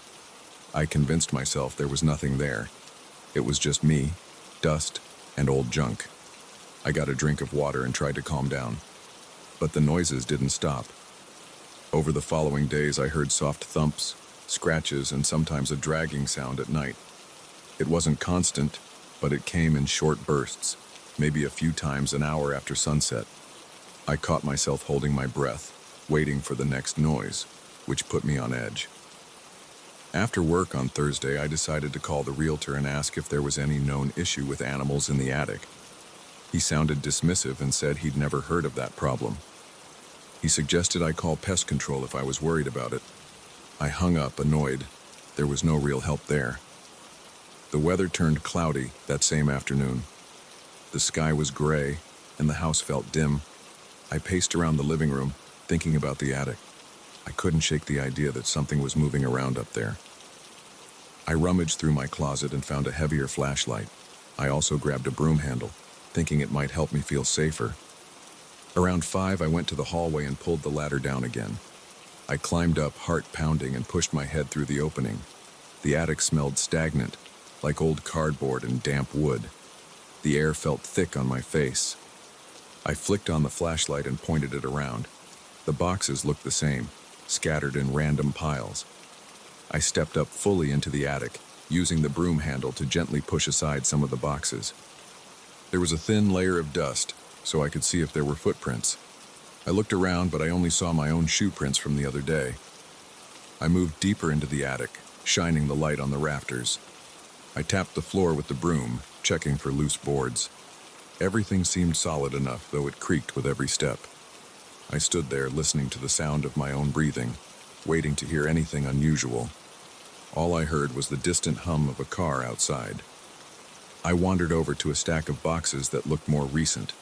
The top box had some household items, an old blender, a broken lamp, and a few wires. I nudged it aside and checked behind it. More boxes, all taped shut. I was about to move back when I heard a slight creak a few feet behind me. It felt like a shift in the air, like something else was there. I swung the flashlight around fast. The beam illuminated piles of junk, but I didn't see any creature. My face felt hot, and I realized I was trembling a bit. I backed toward the opening, staying alert. I didn't want to run, but I wanted to leave. Right as I reached the ladder, I heard another sound. It was a soft scraping noise, like someone sliding a box across the floor. I froze. I turned around, pointing the flashlight at the boxes. They looked undisturbed, but that scrape had been clear as day. It wasn't my imagination. I waited a few seconds, gripping the broom handle. My pulse throbbed in my neck. Then everything went quiet. I climbed down slowly, shut the panel, and locked myself in the bedroom for a while. I tried to make sense of it. I thought maybe the house was settling, or maybe there was some wind pushing against a loose board, but that scraping sound felt too precise. I felt this itching in my gut that I couldn't explain. That night, the noises were more frequent. I heard short taps, a faint scuttling sound, and something like a soft shuffle across the ceiling. Every time I heard it, my breath caught in my throat. My mind filled with images of a person crawling around up there. I kept looking at the hallway door, expecting it to swing open, but it never did. I sat on the couch in the dark, TV off, just listening. The house felt like it was breathing around me, shifting and groaning. I tried to get up and do something, but my legs felt shaky. I sat there until midnight, staring at the ceiling. On Friday morning, I couldn't take it anymore. I was frustrated, sleep-deprived, and angry at myself for being so nervous. I decided to do a thorough search during the day when I felt braver. At noon, I pulled the ladder down again, flashlight in hand, broom handle in the other. My plan was to check every corner. I wanted to see if there were small holes or hidden spaces I'd missed. Maybe there was a nest behind some boxes. I took my time. I moved boxes and set them aside. The air was heavy with dust, and I coughed a lot. I found a couple of old trunks. One had clothing in it, thick coats and musty sweaters. Another was full of books. When I opened the book trunk, I sneezed from the dust cloud. The pages were yellowed and brittle. Some were magazines from over a decade ago. Nothing out of the ordinary, just abandoned personal belongings. I checked the corners of the attic floor, shining the flashlight on the edges. I found a tiny crack in one corner, but it was too small for anything bigger than a rat to squeeze through. I didn't see any rodent droppings or fur. I tapped the beams with the broom handle, listening for hollow spots. Everything sounded solid. After almost an hour, I was sweating and tired, but I hadn't found any sign of an animal or a person. I felt irritated and confused. The noises at night were real, but I couldn't see any cause. I left the attic, went to the kitchen and drank a glass of water. My throat felt scratchy from the dust. I stared at the ceiling, still wondering if there was a hidden area I hadn't noticed. The attic is small, and I'd checked every part. I tried to think logically.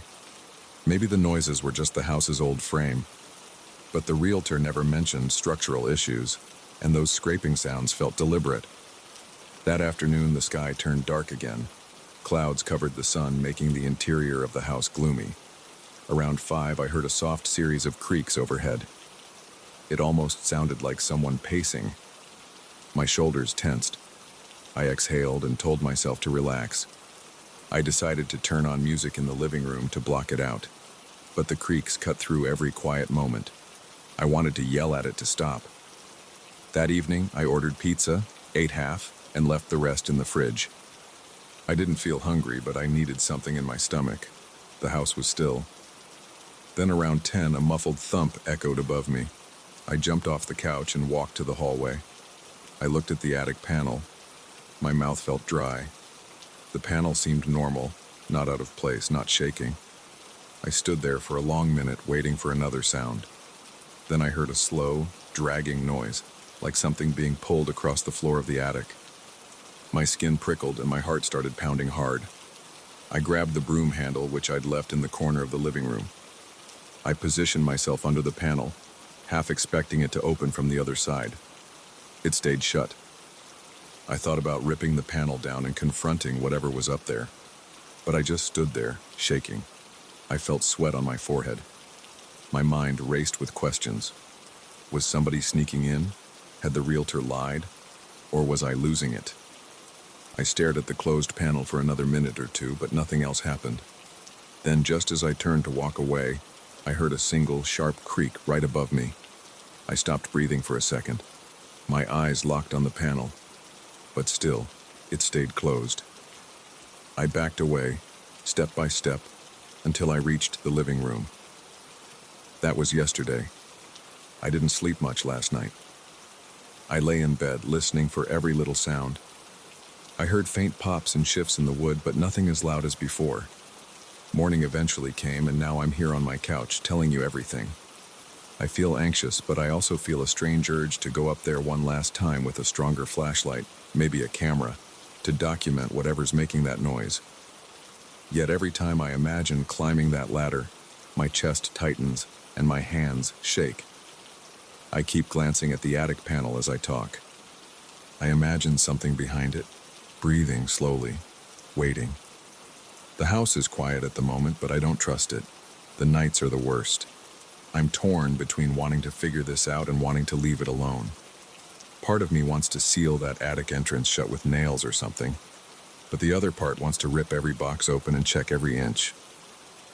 I have no proof of anything out of the ordinary, aside from the noises. No footprints, no droppings, no damage. Just that oppressive feeling whenever I'm up there, like the air itself is pushing in on me. I can't explain it. I can only feel it. I'm not sure what to do next. If I call pest control, they might set traps. But what if they find nothing? If I call the realtor, he'll just shrug again. I've been thinking about it all day. Maybe I'll stay up late tonight and try to record the sounds on my phone. Then I'll have evidence to show someone. Or maybe I'll pack a few bags and spend a night at a friend's place, just to see if a little distance helps me think clearly. Right now, though, I'm just staring at the ceiling, waiting for that next creak, that next shuffle. My stomach feels knotted. The attic is still. I'm not sure if that's a relief or a warning. I guess I have two choices: open it up again or leave it alone. But every time I think of climbing that ladder in the dark, my legs go numb. I can't decide. I'm stuck here, listening, waiting, not sure if I should confront whatever's in that attic or just stay as far away as possible. And I still have no idea if it's just the old house settling or something else up there, taking quiet steps across the beams, moving boxes in the shadows and listening for me in return.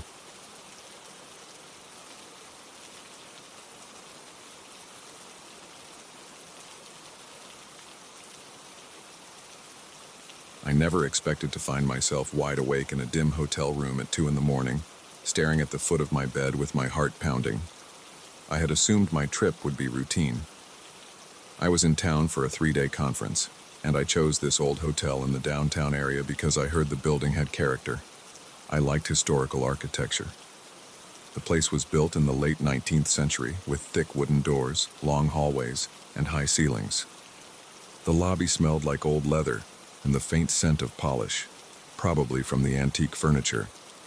When I arrived, I noticed the walls had faded wallpaper with small floral patterns. The front desk stood in front of a wide staircase, and the receptionist greeted me with a polite but slightly distant smile. I checked in around 5 p.m. The receptionist, a tall guy in a crisp shirt, handed me a heavy metal key. It wasn't a plastic card like in most modern hotels. He said, "You're in room 307, down the hall on the 3rd floor near the end. You'll have a quiet stay. Let me know if you need anything." I took my suitcase and headed up the creaky staircase. Every step groaned under my weight, and I felt like I was walking through another era. The hallway on the 3rd floor was longer than I expected. The carpet felt plush under my shoes, but the lighting was weak. A few bulbs along the corridor cast a dull yellow glow. When I reached my room, I noticed it was at the very end of the corridor. There was a small window next to the door, but the glass was frosted, so I couldn't see outside. The air felt heavy and a little stale. My room had tall windows on the far side, but the drapes were thick and dark. The bed was a sturdy wooden frame with a simple mattress and plain white sheets. There was a single lamp on a nightstand, a dresser against the wall, and a chair by the window. The bathroom door was to the right near the entrance. The place wasn't fancy, but it seemed clean enough. On the first night, I fell asleep without any trouble. I was exhausted from the trip and the long day of sessions at the conference. I turned off the lamp and the room went nearly pitch black except for a thin strip of light that leaked in from under the door. I didn't hear a single noise from the corridor that night. No footsteps, no voices. It was so quiet that I slept straight through until my alarm went off the next morning. The second day of the conference was busy. I attended workshops, had coffee with some colleagues, and then grabbed a quick dinner. I got back to the hotel around 8 p.m. I noticed the lobby was nearly empty.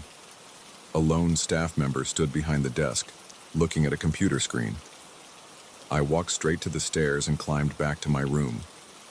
The hallway lights flickered once when I passed the midpoint of the corridor. The old wiring probably needed work. I took a hot shower, changed into my pajamas, and lay down.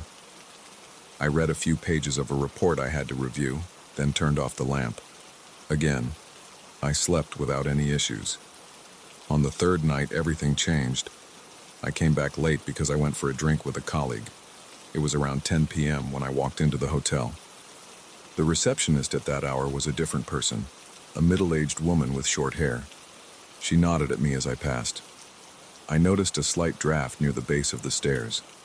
It made me shiver for a moment. I headed up, and the corridor felt colder than usual. The lights had that same dull glow, and the far end of the hallway looked darker than I remembered. I reached my door and fumbled with the old key. It always took a few seconds to turn because the lock was stiff. Finally, the door clicked open and I entered. I changed into shorts and a t-shirt, brushed my teeth, and got into bed. It was around 11 p.m. I set my phone alarm for 7 a.m., checked a few messages, and dozed off. At some point in the middle of the night, I felt something unusual. It was like a soft breeze on my face. I thought maybe I left the window open, but I hadn't touched it since I arrived. I rolled over, half asleep. Then I heard a faint noise. It sounded like a low whisper coming from somewhere very close, maybe at the foot of the bed or near the dresser.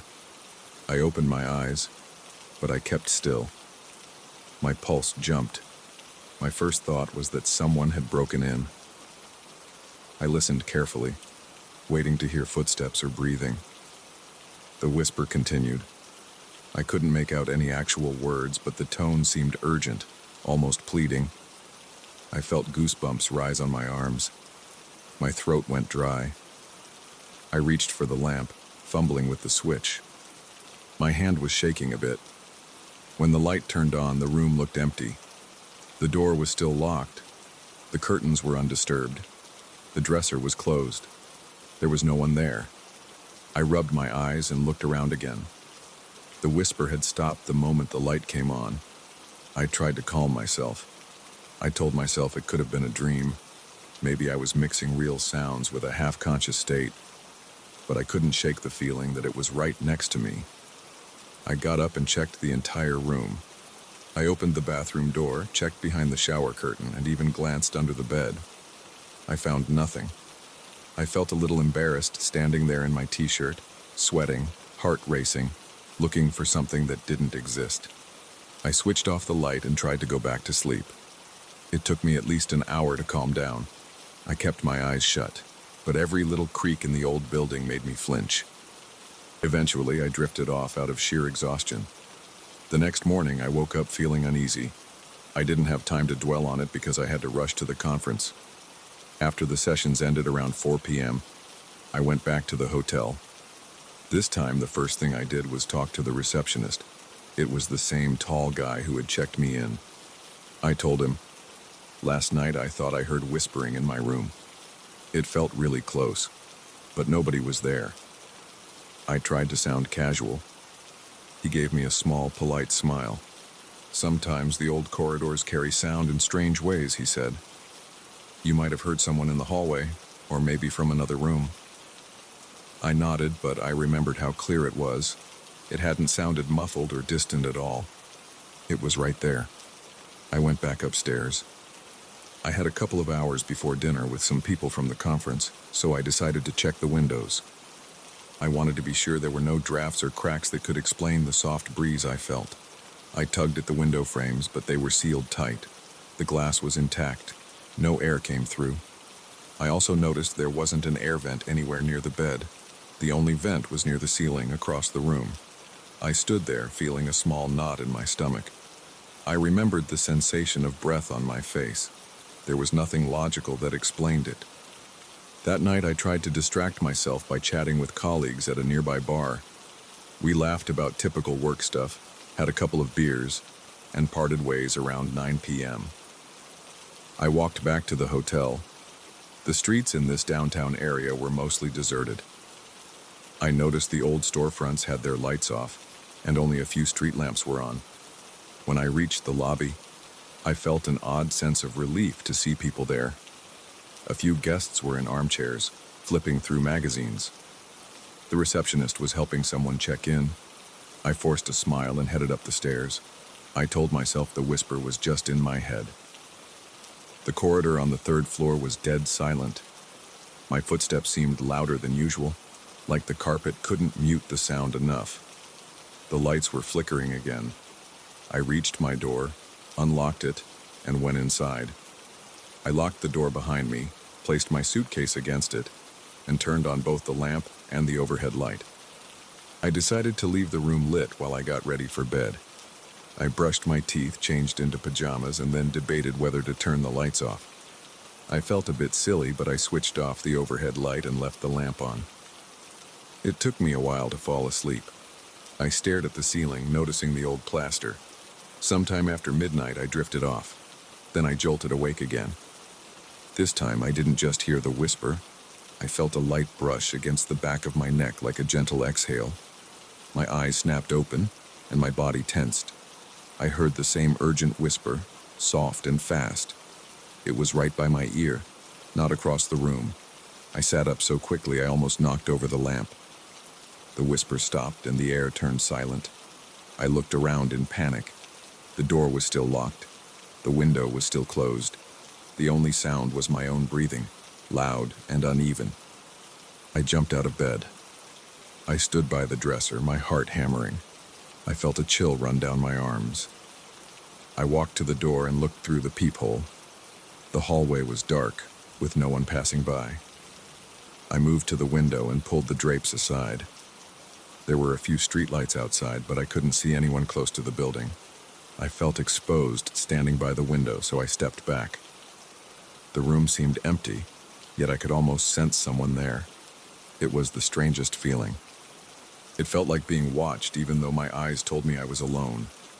I turned on the overhead light and left it on for the rest of the night. I stayed awake, leaning against the headboard, flipping channels on the small TV, trying to kill time until morning. Around 6 a.m., I got up, showered, and dressed. I left the room, locked it, and made my way downstairs for an early checkout. I didn't want to spend another night there. My conference was officially over, and I only needed a few hours to wrap up some final details. I felt tired but determined to leave. The receptionist on duty was the middle-aged woman with short hair. She looked up and gave me a quick smile. I told her I wanted to check out. She asked if everything was okay. I hesitated, then said, "I've been hearing whispers in my room. I know it sounds strange, but it felt like someone was there." She kept a neutral expression and said, "Some guests say they hear odd noises here from time to time. It's an old building. Floors creak, pipes make sounds. Maybe that's what you heard." I didn't feel like arguing. I just wanted to settle my bill and get out. After we settled the payments, I walked back to the third floor to grab my luggage. I used the key one last time. The corridor was silent as usual, but the air felt thick, like there was a low pressure in the hallway. I grabbed the handle of my suitcase, zipped up my laptop bag, and took one final look around. The bed was unmade, the lamp was off, and the overhead light was on. The space felt tense, like it was waiting for something. I closed the door behind me. Just as I was about to lock it, I heard that same hushed whisper again. This time it came from right behind me in the corridor. I felt a light rush of air on the back of my neck, and a wave of chills spread across my shoulders. My hand froze on the doorknob. I didn't turn around. I just stood there, breathing quietly. The whisper was too soft to understand, but it lasted a couple of seconds, then stopped. I exhaled, locked the door, and walked away without looking back. My legs felt shaky as I reached the stairs. Once I was in the lobby, I walked outside into the daylight. My chest felt tight. I saw people rushing to work, cars passing by, sunlight hitting the old brick walls of nearby buildings. Life looked normal out there. I tossed my bags into the trunk of my car and drove off. On the way, I tried to distract myself with radio news and music. I felt a lingering sense of confusion. I kept replaying the moments when I heard the whispers. I couldn't dismiss them as mere dreams. Each time I was aware, awake, and alert. I never got an explanation for what happened. I told a few people I trust, and they shrugged it off as stress or overactive imagination. I don't believe that. The sound was too distinct, and the breeze on my neck was impossible to ignore. I'm just relieved I left without any further incidents. Sometimes old buildings have histories that seep into everyday moments. I don't know if that's what happened. I only know what I heard and felt. Even now, when I think back to that hotel room, I remember the chill in the air, the sudden whisper, and that soft breath on my neck. I have no desire to go back there. I'd rather stay in a chain hotel even if it's bland. At least I can count on sleeping without looking over my shoulder in the middle of the night.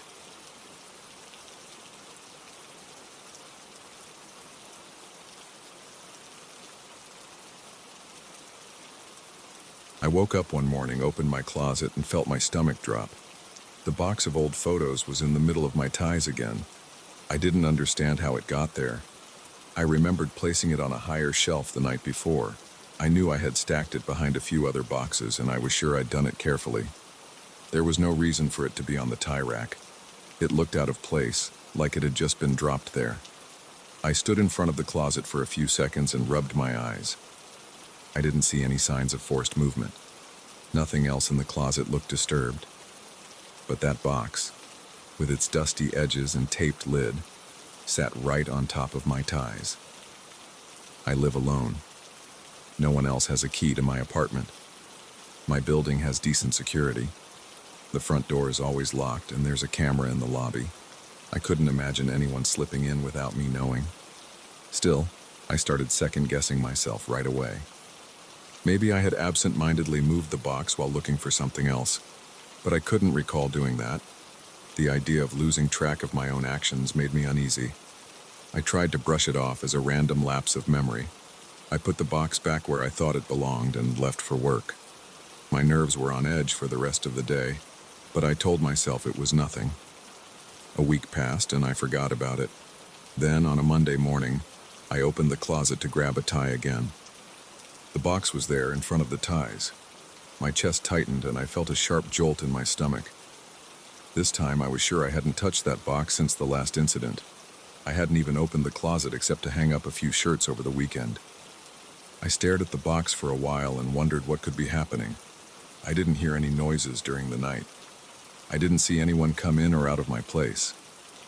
The rest of my apartment looked normal. No drawers were open. Nothing was missing. I felt a chill go up my back. I decided to do a quick inspection. I took the box out, placed it on the floor, and opened it. It had my old photos from college, some pictures from a trip I took years ago, and a few random snapshots of me and friends. Nothing in the box seemed unusual. I flipped through the pictures. They were in the same order as before. I tapped the walls inside the closet, checking for loose panels or hidden compartments. I examined the floor for any signs of shifting boards. Everything seemed solid. The closet door was old, but it didn't look warped. No hinges were broken or cracked. The shelf looked steady. There was no reason for the box to move. I moved it to a different shelf. I left it there and made sure to note exactly where I placed it. Then I got dressed and left for work, my mind racing. Over the next few days, I checked that closet every night before bed. I kept my ties in one spot, and I left the box of photos on the other shelf. Every night it stayed put. Then, on Friday morning, I opened the closet again. The box was back on the tie rack. My throat went dry, and my heart pounded. I stood still, staring at the box. My arms felt tense. I closed the closet door and opened it again, as if that would change anything. Of course, the box was still there. I ran my hand through my hair and let out a long breath. I felt a knot in my gut. I decided to test things more systematically. I didn't want to rely on memory alone. That night, I used my phone's camera to snap a picture of the closet before I went to sleep. I took 2 pictures, one of the closet as a whole, and one focusing on the shelf where I put the box of photos. I also left a piece of tape on the lid, lined up with a mark on the box so I'd know if anyone opened it. Then I tried to fall asleep, but I kept tossing and turning. Every little creak in my apartment made me jump. I kept thinking someone was in the hallway or maybe in the living room, but when I got up to check, everything was quiet and still. The next morning, I felt a surge of anxiety as I walked to the closet. I opened the door slowly, keeping my phone in hand. The box was in a different compartment again. It wasn't on the tie rack, but it had somehow moved to the lower shelf where I store some old sweaters. My pictures from the night before showed it on the upper shelf. It was only a few inches away from the position in the photograph, but it was definitely not where I left it. The piece of tape looked undisturbed, and the box lid was still sealed. My chest felt tight, and my hands began to shake a bit. I checked the rest of my apartment. No windows were open. My front door was locked from the inside. The chain was still in place. I had no explanation. I called a friend to talk about it. He lives in another city, so he couldn't just come over. I explained what was happening in a rushed, breathless way. He asked if I was under stress or if I'd been sleeping poorly. He wondered if I might be moving the box in my sleep. I almost laughed at that, but I couldn't dismiss the idea completely. Still, I've never sleepwalked in my life. I told him I'd set up a real camera. Maybe I'd use my old laptop to record the closet overnight. He said it sounded like a good plan and that it might help me see what was going on. After I hung up, I felt a small sense of relief. At least I had something to try. That evening, I positioned my laptop on a chair facing the closet.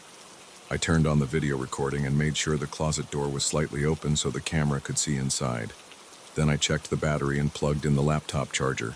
I tested the angle. I could see the shelves and the tie rack clearly. I also placed a small lamp on the dresser behind the chair so there'd be enough light to catch any movement. After that, I prepared for bed. I felt tense and a little foolish, but I wanted answers. I left the closet door open about an inch. Then I lay down, trying to relax, but my mind kept racing. In the middle of the night, I woke up to a faint creaking sound. I sat up and listened. I didn't hear anything else. My heart was pounding, and I realized I was sweating. I got up and walked to the living room. Everything was dark and quiet. I checked the front door again, which was locked. I looked at the laptop and saw it was still recording. The screen was dim, but I could see the little light indicating it was on. I decided not to mess with it and went back to bed. I had trouble falling asleep again, so I just lay there staring at the ceiling. When morning came, I rushed to the laptop before even looking at the closet. The battery was fine. The recording was still going. I stopped the recording and saved the file. Then I turned to the closet. The door was slightly open, and the box of photos was again somewhere it shouldn't be. This time, it was sitting on the floor of the closet right in the corner. I reached for it, my hand shaking. I set it aside and tried to calm down. Then I opened the video file. It was long, over 6 hours of footage. I fast-forwarded through it, looking for any obvious movement. As I scrubbed through the recording, I noticed the closet door shift at one point. It looked like it moved a couple of inches, but it was hard to see. I slowed the playback. The door seemed to open a bit more, then it jerked like something nudged it. I couldn't see a hand or a person or any shape at all. The box of photos, which was on the shelf, started to tilt. It didn't just fall off. It moved slowly like someone was dragging it, but there was no visible rope or wire. The camera quality wasn't great, but I could see the box slide off the shelf, then drop gently to the floor. It didn't land hard. It almost looked like it was placed. Then the closet door swung back a bit and everything was still. I paused the video and felt my throat tighten. I rewound it and watched again. The motion was too smooth to be a random fall. There was a distinct jerk, then a slow shift. There was no figure, no shadow. I couldn't explain it. My skin tingled and my hands got sweaty. I felt like I had just confirmed something I didn't want to believe. I scanned the rest of the footage, but nothing else happened. After the box settled on the floor, the closet door moved a little, but that was all. I couldn't see any reason for this to happen. I felt a heavy sense of dread. I didn't know if I wanted to keep staying here. But this is my place, and I don't have anywhere else lined up. I got up and walked around the room, trying to think. The wood floors creaked under my feet. The radiator hissed in the corner. I felt like the walls were closing in on me. I told myself to focus on immediate steps. Maybe I could get a specialist to check the closet, someone who knows about old buildings or shifting foundations. But that movement didn't look like simple gravity or slanted floors. I considered calling the police, but there was no sign of forced entry. What would I even tell them? That I have a moving box in my closet? That made no sense. My friend's suggestion about stress and sleep issues came back to me, but the video didn't lie. Unless I had staged it myself and forgotten everything. That idea made me feel even more uncomfortable. I shut the laptop and decided to take a walk. I grabbed my keys, locked the door, and headed outside. The cold air hit me and I realized I was breathing fast. I walked around my block, trying to clear my head. I noticed the sounds of cars passing by and the chatter of people on their morning routines. Everything felt normal out here. I thought about telling my neighbor across the hall, but we're not that close. I wasn't sure how to explain this. After a few minutes, I headed back upstairs. My heart pounded as I unlocked my door. I stepped inside and stood there, listening. Silence. I walked to the closet. The box was still on the floor in the corner. I stared at it, unsure what to do next. That night, I tried sleeping in the living room.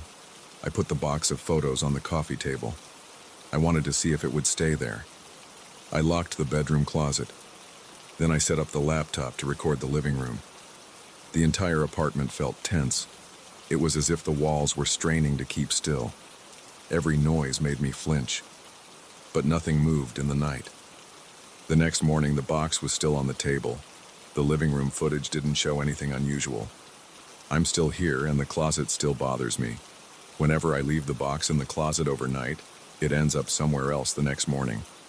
When I move the box out of there, nothing happens. I've considered getting rid of it, but I can't bring myself to do it. Those photos mean something to me, even if I rarely look at them. At this point, I feel stuck. I have no explanation. I have the video that shows something impossible happening. I watch it sometimes, hoping I'll see a clue I missed. There's nothing. It just moves. I check the closet door a few times every night. I keep it locked sometimes, but that doesn't always stop the box from shifting. I've tested it. I put the box inside, lock the door, and by morning it's somewhere else in the closet. There's no damage to the lock. I stopped trying to make sense of it. Now I just try to handle it. The tension hasn't gone away, but I'm learning to live with it. It feels wrong, but I have no other choice right now. This is my home. There's something going on in that closet, and I can't explain it, but I face it every day. That box is mine, and it has a habit of moving wherever it wants, whether I understand it or not.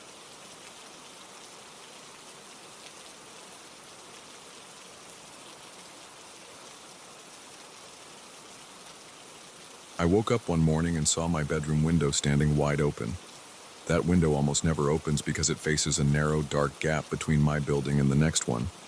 I keep it shut because I get almost no light from there. Seeing it open like that made my heart pound.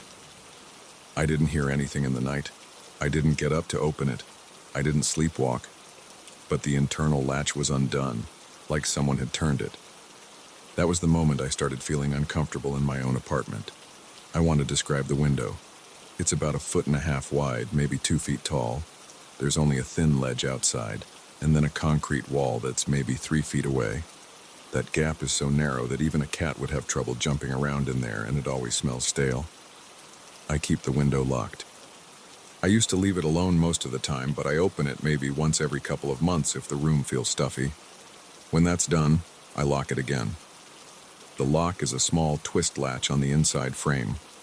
It's not advanced. It's just a basic latch, but you have to turn it a full 180 degrees to unlock it. When I saw the latch turned, I stood there in my underwear, rubbing my eyes. I wanted to figure out how it could have happened by itself. I checked the latch. It's not that loose. You need to apply some pressure to move it. The wind wouldn't do that. Then I thought maybe I just forgot, but I knew I didn't open the window. It was early, and I had to go to work, so I locked it again, double-checked it, then left. I got home that day, and I felt uneasy. The window was still locked, and nothing else looked off. I made dinner, watched some TV, and went to bed around midnight. For the next couple of weeks, nothing odd happened. I started to think it was a one-time thing, maybe my own mistake. But then, around 2 weeks later, it happened again. I woke up because I felt a draft on my face, which is unusual in my bedroom.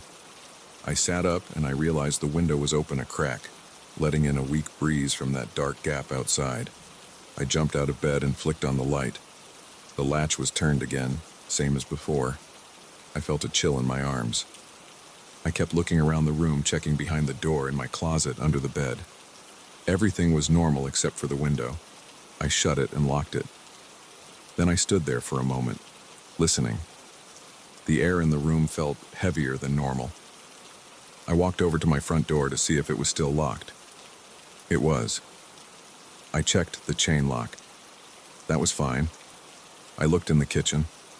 There was no sign of forced entry. Nothing was missing. I went back to bed, but I couldn't sleep well. My stomach felt tight, and I got up a few times to check the window again. It stayed shut that night. The next morning, I decided to get a cheap extra lock from the hardware store down the block. It was a small sliding bolt that I could screw into the window frame. I installed it carefully. I tested it a few times. It made the window even harder to open because now you'd have to turn the latch and slide the bolt. I felt better after doing that. I had dinner, watched a movie, and slept through the night with no issues. Around 3 nights later, I woke up to a faint clicking noise. I couldn't tell if it was coming from inside my room or outside in that narrow space. My heart was beating fast as soon as I heard it. I grabbed my phone from the nightstand and turned on its flashlight. I aimed it at the window. It was shut. I stood there, watching the lock. I didn't see it move. I listened for another minute, holding my breath. I didn't hear the clicking anymore, so I went back to bed. I kept my phone in my hand for a while, staring at the ceiling. Eventually, I drifted off. The next few days were quiet. The window stayed shut. I checked the locks every morning and every evening. But then, about a week after I installed the extra lock, something else happened. One morning, I woke up and saw that the sliding bolt was on the floor. The small screws that held it in place were lying around, and the bolt had popped right off the frame. The window was open about an inch. The original latch was undone too. I looked at the bolt in my hand. It wasn't broken. The screws were still intact. It looked like someone took a screwdriver and removed them, but that made no sense. I live alone, and I keep my door locked. I would have heard something if a person walked in with tools. I felt a wave of panic in my chest. My hands shook as I picked up the pieces. I closed the window, turned the latch, and tried to breathe evenly. I thought about calling the landlord, but what would I say? My window keeps opening itself? That didn't sound right. He would probably think I was messing with him, or that I was too careless to install a simple lock. I decided to fix it myself. I went to the toolbox in the kitchen and found longer screws. I reinstalled the bolt, this time pressing hard into the wood. The frame felt solid. After I finished, I shoved a heavy dresser in front of the window. It was a bit of work to move it, and I had to push it carefully to avoid scraping the floor. I lined it up so that it blocked the window completely. You couldn't reach the window latch without moving the dresser away. That night, I lay in bed staring at the dresser. I kept the lights off because I didn't want to freak myself out more. I listened. My building is old, so it always has a few noises. Pipes clicking, floors creaking, neighbors talking, refrigerators humming. But I kept my ears open for anything unusual. I might have dozed off for about an hour. Then I heard a dull thump. I shot up in bed, feeling my heart race. It sounded like something bumped the dresser. I didn't hear any footsteps or breathing. I waited a few seconds. Then I got up and turned on the light. The dresser looked the same, but I noticed it wasn't completely flush with the wall anymore. There was maybe half an inch of space that wasn't there before. It felt like something pushed it. I was shaking. I gripped the top of the dresser and tried to see if it moved easily. It was heavy. I needed real effort to shift it. I tried to reassure myself that maybe the dresser just settled into a different position on the floor. Maybe I left it at a slight angle. I spent the rest of that night tossing and turning. I had strange dreams about hearing scratching behind the dresser. Every time I woke up, I checked the position of the dresser. It didn't move again. In the morning, I got up, pulled the dresser back, and saw the window was still locked. The bolt was still in place. The latch was turned to locked. I felt a bit of relief. At least it wasn't open again. I tried to go about my day. I got dressed, ate some cereal, and left for work. I kept thinking about the dresser while I was at the office. I couldn't shake the feeling that something was off in my bedroom. That evening, I came home early. I checked the window right away. It was locked, the dresser was still against the wall, and everything was calm. For the next few days, things stayed that way. No new noises, no signs of movement. Then, late one night, I woke up with a strong urge to check the window. It was around 2 a.m. I had that anxious feeling in my chest again, like something was wrong. I got out of bed quietly. The dresser looked normal. I put my hand on it and felt a slight vibration, almost like a faint tremor. I leaned in, pressing my ear to the top of the dresser. I couldn't hear much, but I felt a barely noticeable movement through the wood. My skin prickled. I pulled the dresser away from the wall, just enough to shine a flashlight behind it. The window latch was undone. The bolt was lying on the windowsill intact. The window was open about half an inch. The lock had been removed again, without any sign of damage. The small screws were neatly placed next to the bolt, as if someone had set them down gently. My heart pounded in my ears. The hair on my arms stood up. I felt my breaths coming in quick bursts.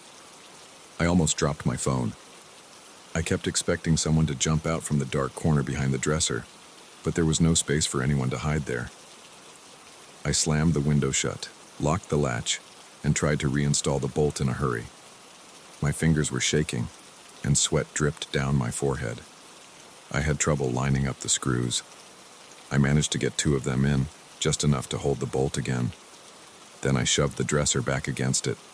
I felt lightheaded, and my mouth was dry. There was a taste of metal in my throat from how nervous I was.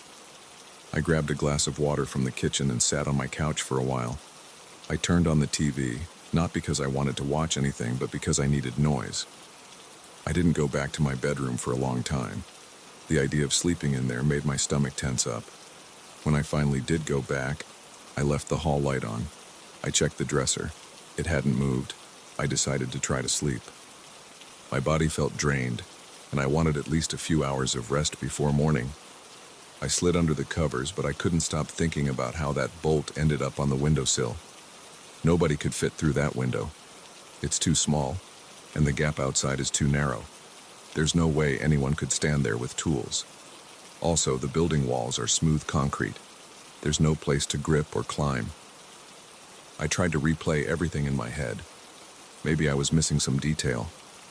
But I kept coming up blank. I started hearing tapping sounds from that gap at random times. It wasn't loud. It was more like a soft rapping on the concrete wall outside. Sometimes it happened in the afternoon, sometimes late at night. If I hurried to the window and looked outside, all I saw was the opposite wall. There was no person, no animal. The tapping stopped as soon as I opened the window. I would stand there, leaning out a bit, not smelling anything except musty air. I could see the drip of some old pipe, maybe from the apartment above or next door. But there was nothing else. I thought about sealing the window shut with silicone or nails. I worried that if something was forcing it open, that might escalate things. I felt silly thinking that way, but I couldn't help it. The tension was getting to me. My neck felt stiff, and I was clenching my jaw in my sleep. Every time I heard a noise, my whole body tensed. I dreaded going to bed. I dreaded waking up to see the window open again. A few times I dreamed about the latch turning by itself. I would wake up in a cold sweat, and my heart would race. After a couple of weeks of that, I tried a new strategy. I pushed a heavy bookshelf in front of the dresser, so now there was a big barricade of furniture. It made my bedroom crowded. I had to shuffle sideways to get around the bed, but I felt a bit safer seeing all that weight in front of the window. I tested it by trying to push the dresser with my hip. It barely moved. I thought there was no way it could shift on its own now. For about 5 nights, nothing happened. I slept more, even though I kept waking up to check the window around 3 a.m. each night. On the 6th night, I woke up to a strange scraping noise. It sounded like wood against wood. I shot up in bed and grabbed my phone for the flashlight. The bookshelf was at an angle. The side closest to the wall had been pushed forward an inch or two, and it jammed against the bed frame. I saw deep scratches on the floor where the bookshelf used to be. I felt my stomach twist. I got up and tried to push the bookshelf back. It didn't move easily, like it was stuck on the floor. I had to wiggle it a bit. When I finally moved it, the dresser was also shifted. The window was open a few inches, the latch undone. The bolt was on the floor again, along with the screws. They were perfectly lined up in a neat row. I stared at them. My throat felt tight. I picked them up one by one and turned them over in my hand. They looked normal, with no signs of force. It was like someone carefully removed them and placed them there. Then I took a breath and reached for the window. I shut it, locked it, and reinstalled the bolt. My hand was shaking so bad I dropped a screw. I had to crouch down and feel around on the floor until I found it. After I was done, I stood still, listening. The apartment was silent except for my own breathing. My shirt felt soaked at the armpits, and my legs felt weak. I haven't told any neighbors about this. I'm worried they'll think I'm making it up or that I'm paranoid. But I know something strange is happening in that gap. Something keeps wanting that window open. I can't see any sign of an intruder. I've never found footprints or marks on the windowsill. I've never found tools or pieces of clothing. It's like the lock just vanishes for a moment and then reappears undone. Lately, I've thought about moving out. My lease is almost up, and I don't feel safe here.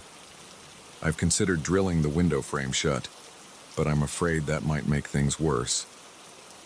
Sometimes I feel like the tension in the room is so thick that I can't breathe right. My pulse speeds up every time I look at that window. I keep blocking it with furniture, but every time something manages to push past or remove the lock. I double-check the door at night. I wedge a chair under the doorknob. I try to reassure myself that I'm alone, but it doesn't help. Right now, the window is shut. I have the dresser and bookshelf in place again. I installed 2 more slide bolts with longer screws, one at the top of the frame and one at the bottom. I keep my phone charged and a flashlight by the bed. I check the window every morning as soon as I wake up. I haven't heard new noises for a couple of days, but I know it's not over. I can't stop thinking about what might happen next.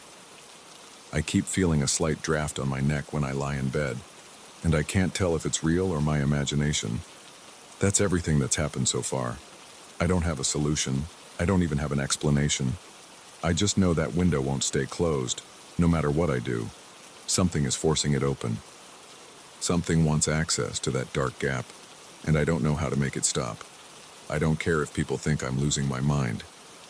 I've lived in this apartment for a while, and nothing ever felt this unsettling before. I can't ignore it anymore. I'm thinking about packing my stuff and leaving the second my lease ends. If that window opens again tonight, I might even leave sooner. I'm not sure how much more of this I can take.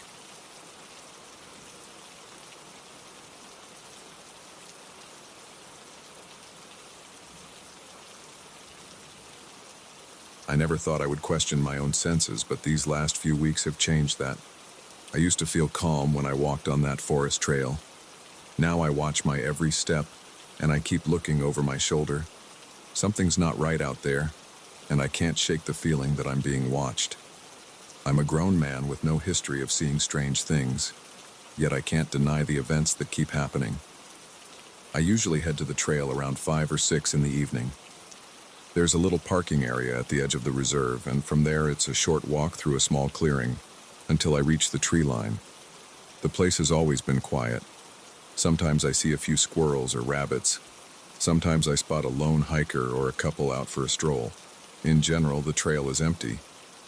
3 weeks ago, I noticed the first odd occurrence. It was getting dark, but the sun was still visible through the branches.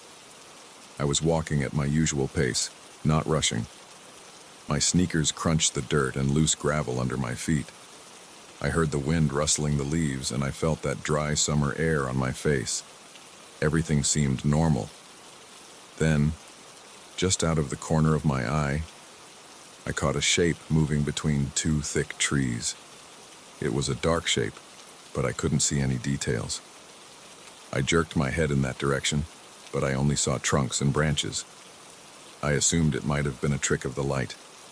That was my first explanation, so I continued my walk. A few minutes later, I thought I saw something again, this time on my left side. I stopped in my tracks.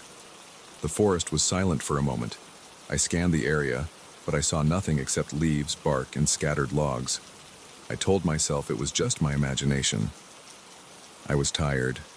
I had worked a long shift that day, so I shrugged it off and finished my route. I didn't feel too unsettled then. I chalked it up to fatigue. A couple of days later, I returned at roughly the same time. I try to keep a routine so I don't miss out on my exercise. The trail was cool, and I felt a slight breeze against my arms. It was all very relaxing until I noticed the same strange shapes. They were flickers in my peripheral vision. I can only describe them as tall, dark patches of movement that faded the instant I looked at them. My heart rate jumped a bit, and I felt sweat forming on my forehead. I stopped again, took a deep breath, and looked around for any person or animal that might have caused those movements. Nothing. No footsteps. No rustling other than the wind and the leaves. I told myself to keep walking. I didn't want to overthink it. But for the rest of that walk, I felt tense. My shoulders were stiff. my hands clenched into fists at my sides. I kept glancing back, sure I would catch something or someone. Each time I turned, the trail behind me was empty. When I got home, I felt a surge of relief as I opened my front door. I dropped my backpack on the floor and stood in the doorway for a few seconds, trying to calm down. My pulse was still high. On my next walk, I tried going a little earlier, around 4 in the afternoon. I thought if I avoided the lower light of dusk, I could avoid any confusion caused by shadows or tired eyes. The trail looked the same as always. The leaves were a mix of greens with some browns. The dirt under my feet felt familiar. I took the same path. About halfway through, I started getting that uneasy feeling again. I felt like I was being followed. It wasn't just a passing thought. It was a steady sense that someone was right behind me. But when I turned around, the path was empty. There weren't even footprints that matched someone else's shoes. I checked, but it was just my tracks. I decided to test myself. I stood still for a moment and listened. My breathing was a bit fast, so I tried to calm it. Once it was quiet, I heard a faint rustle behind a cluster of bushes. I waited, hoping a squirrel or a stray cat would pop out. Nothing did. Then I heard 1 or 2 small crunches, like someone stepping on dried leaves. I whipped my head toward the sound. No movement, no silhouette, nothing. That was enough for me that day. I turned around and headed back to my car, trying to act calm but failing. My palms were sweaty on the steering wheel all the way home. When I told a friend about these experiences, he shrugged and said maybe I was spooking myself for no reason. He teased that I was letting my imagination run wild. I thought he might be right, but I couldn't ignore how real it felt at the moment. I decided to change my schedule. Instead of late afternoon or evening, I tried going in the morning. I arrived at the trail around 9. The sun was higher, and the lighting was bright. I walked through the forest, taking in the view without any weird sensations for the first 10 minutes. Then I noticed something black in the distance on the right side of the path. It moved away behind a line of tall pines the second my eyes registered it. My breath caught in my throat. I stopped. My heart felt like it skipped a beat. I stared at those pines, waiting for someone to emerge. Nobody came out. I walked in that direction, staying alert, checking the ground for footprints or any sign of life. Nothing. The dirt looked undisturbed except for my own tracks. I listened for footsteps, twigs snapping, anything. The forest was quiet. I couldn't hear any birds or any squirrels scurrying around. The air felt heavy and my body tensed up again. I kept going forward because I didn't want to run away without finishing my walk. Part of me felt stubborn about it. Maybe I was letting my nerves get the best of me. I walked for another 5 minutes, hearing only my own breathing and the steady thump of my footsteps. Then I smelled something, a faint odor of damp earth mixed with a sour note I couldn't identify. It reminded me of wet clothes left out for too long. I scanned the area. The smell was coming from somewhere off-trail, but I couldn't see any source. I heard a snap, like a branch breaking under weight. My pulse skyrocketed, and my mouth went dry. I took a few steps backward, watching the trees. Nothing happened. I waited for a minute, maybe 2. Then I turned around and headed back the way I came. I felt goosebumps on my arms despite the warm sun. I held my phone in my hand, ready to call someone if I saw anything more threatening. That evening, I couldn't relax. Every time I tried to picture the forest, I felt uneasy. My mind went over every detail. It kept showing me that dark shape slipping behind the pines. It was tall and it seemed human, but I couldn't be sure. I wanted to be logical about it. Could it be a regular person wearing dark clothes, maybe hiding or messing with me? I considered that possibility, but I never heard a voice or saw footprints. I also never heard any conversation or the usual noises people make. A few days later, I decided to give the trail one more chance. I don't like leaving things unresolved. I arrived in the late afternoon again, close to 5, hoping to face whatever was happening. The parking lot was empty. My legs felt tight, and my stomach was in knots. I kept telling myself to keep cool, but I was already sweating a bit before I started. I walked into the forest, scanning the sides of the path more than usual. About 10 minutes in, I heard footsteps. This time, they were clear, like boots on gravel. They matched my pace for a few seconds before they stopped. My heart thumped against my chest and I felt a rush of adrenaline. I spun around, arms tensed. No one was there. I tried calling out, "Hey, is someone there?" My voice sounded shaky. I waited, but there was no answer. I took a few more steps and heard the same crunching sound. It was behind me again, maybe 10 or 20 feet away. I whipped around in time to see a flicker of movement. It disappeared behind a thick trunk. I felt a surge of panic, and my breathing got shallow.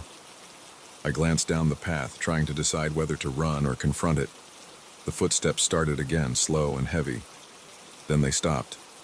I took a single step back, eyes locked on that trunk. Nothing moved. My mind was racing. I thought about walking closer to that tree, but my instincts told me not to. My muscles were tense and my fingers tingled. I turned away and began walking fast toward the trail exit. I heard footsteps for a few seconds behind me. Then they faded. I didn't look back. I just walked as quickly as I could without outright sprinting. By the time I reached the car, I was out of breath, and my shirt was damp with sweat. When I got home, I locked my door and dropped onto my couch. I rubbed my face with both hands, trying to process what I had experienced.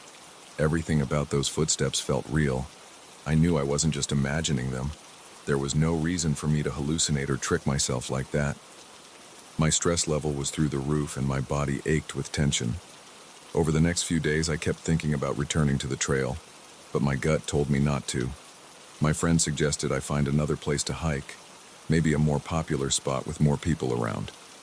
I agreed that might be safer or at least less unsettling. But part of me doesn't want to give up. I still feel drawn to that trail. It's peaceful if I ignore the shadows and the strange sounds. Yet every time I picture going back, my chest tightens. Last week I tried one final time.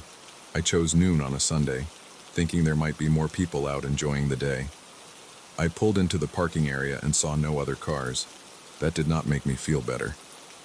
I stepped onto the trail, listening for signs of other hikers. I heard only my own movements. I walked a quarter of a mile in, glancing around every few seconds. Nothing strange happened at first. I started feeling hopeful. Maybe I had overreacted. Maybe it was just random illusions before. Then I noticed the trees looking darker in one section. I stopped to focus on it. As I stared, I saw a shape slip behind a trunk. I felt the hair on my arms stand up. My breaths got shallow, and I could feel my pulse pounding in my neck. I took a step toward the tree. Then I hesitated. My muscles felt locked. I heard a low crunch, as if someone moved slightly. I felt a chill spread across my skin. Without thinking, I turned around and walked back to my car at a brisk pace. My ears were on high alert, but I only heard my own steps and the occasional rustle of leaves. I reached my car, yanked the door open, and got inside. My hands were trembling as I started the engine. I drove away, checking my rearview mirror for any sign of movement behind me. Ever since that day, I haven't gone back to that trail. I spend my free time at a gym now, or on different paths closer to town. I haven't seen any strange shadows in those places, and I don't feel paranoid when I walk there. Still, the memory of those footsteps and those dark shapes lingers in my mind. I can't make sense of it. I can't explain it. All I know is that something was out there and it seemed to watch me. I never heard a voice, never found footprints, never saw a face. But I felt it. I'm still not sure what to believe. Every time I think about returning, my heart starts racing. I don't have any evidence to show anyone. No pictures, no recordings. It's just me and my experiences.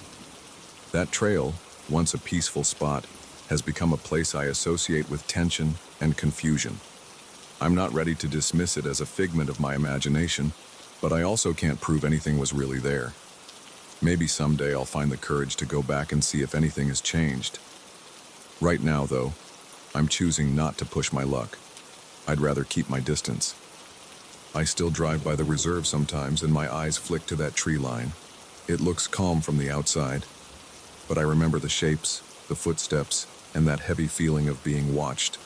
That memory is enough to keep me away, at least for now.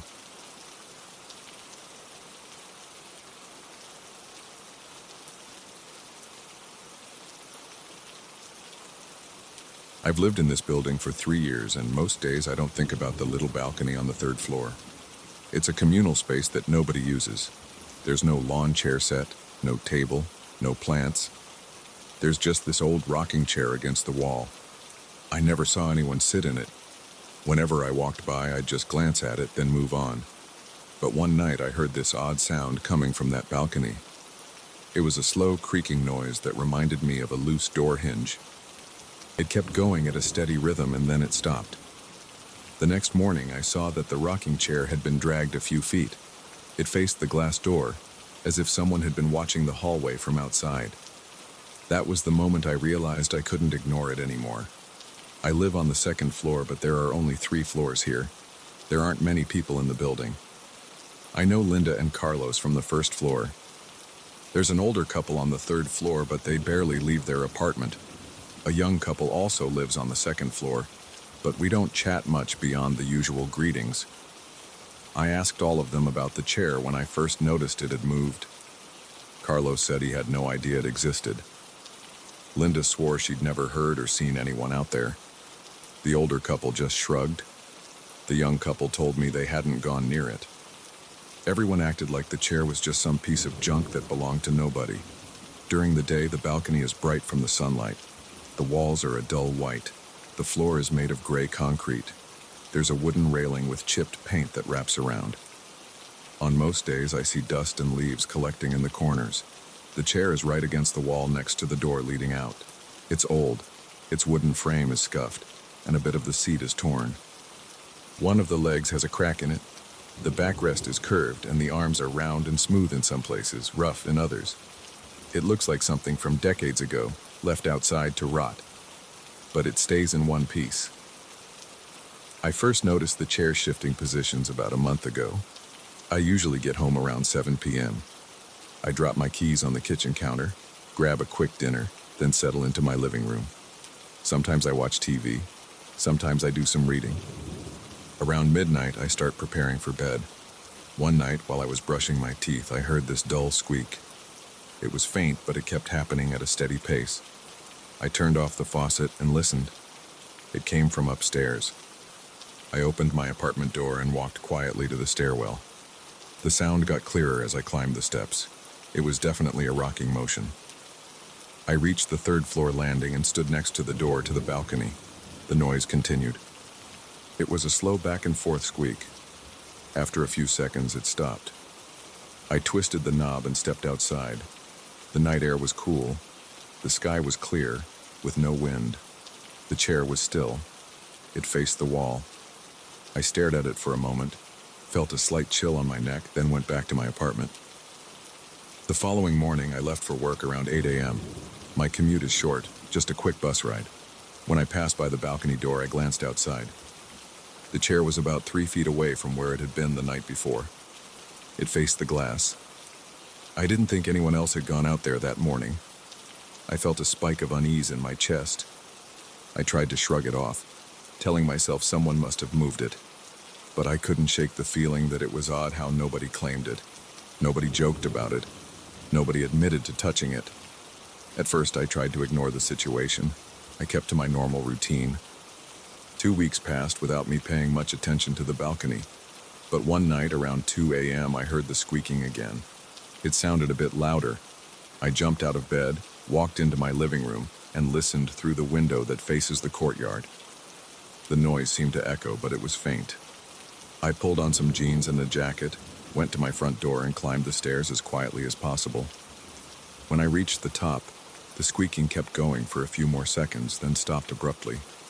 I held my breath and opened the balcony door. The chair was about 5 feet from the wall this time. It faced slightly to the right, as if angled to look toward my building's hallway door. I felt my stomach tighten. I stared at the chair, waiting for it to move. It didn't. I waited maybe a minute, but it felt longer. I was aware of my heart pounding. The night air felt colder than before. After a while, I backed away and went back downstairs. I couldn't sleep well that night. A few days later, I asked Linda if she'd noticed anything strange at night. She said she never heard anything. She joked that maybe we had a ghost. I laughed along with her, but my nerves were shot. After that conversation, I kept glancing at the balcony door whenever I passed by. The chair stayed where it was for 2 whole days. It didn't move. I didn't hear any squeaking. Then on the 3rd night, I was up late reading. It was close to 1 a.m. The building was silent. Suddenly, I heard the squeaking again. My body tensed. My hand gripped the edge of the book. I felt a trickle of sweat at my temple. I stood up, walked to my living room window, and tried to see if there was any light on in the 3rd floor hallway. It was dark.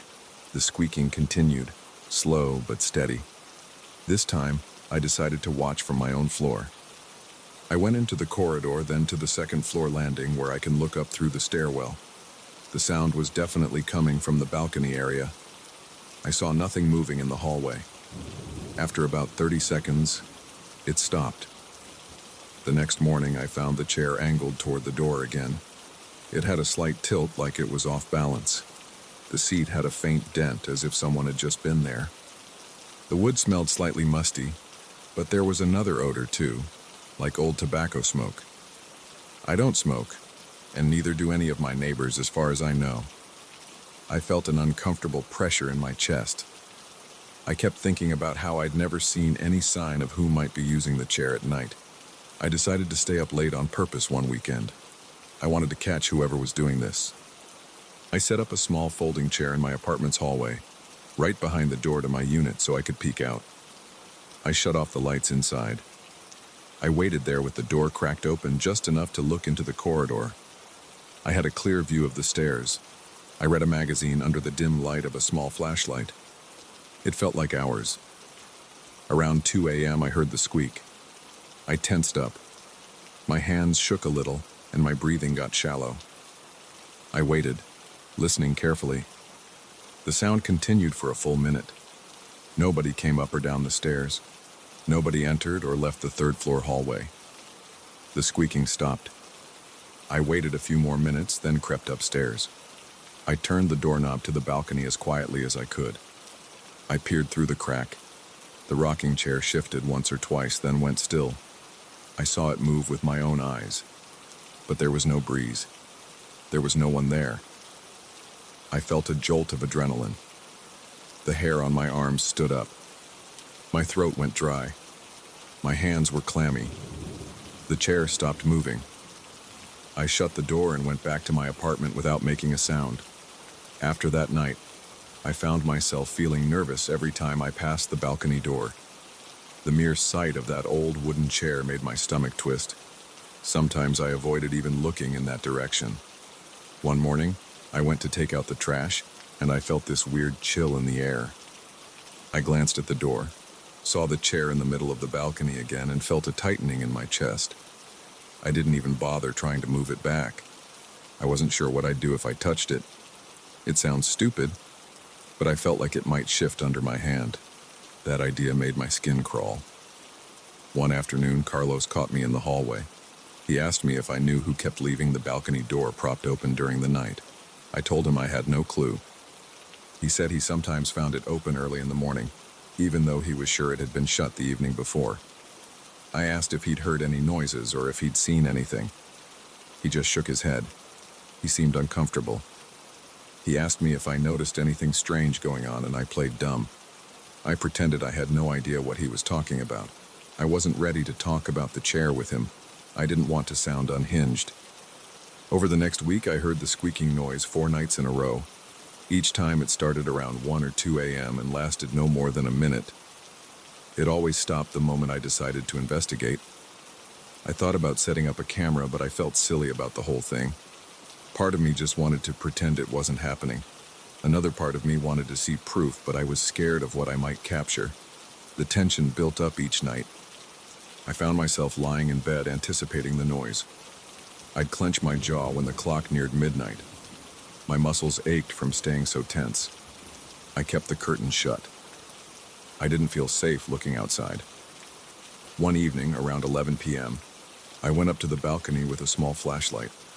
I wanted to see if there was anything around that chair I hadn't noticed before. The air was still warm from the day's heat. The hallway lights were off. I stepped onto the concrete floor of the balcony and approached the chair. It looked the same as always, old, cracked, a bit filthy. I reached down and touched the seat. The wood felt rough.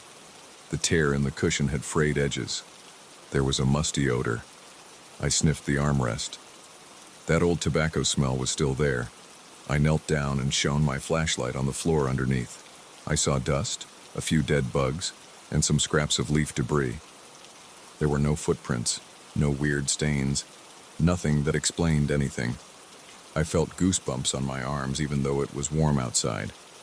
I tried rocking the chair. It made the same slow squeak I'd heard at night. I stood up and moved behind it, checking the backrest.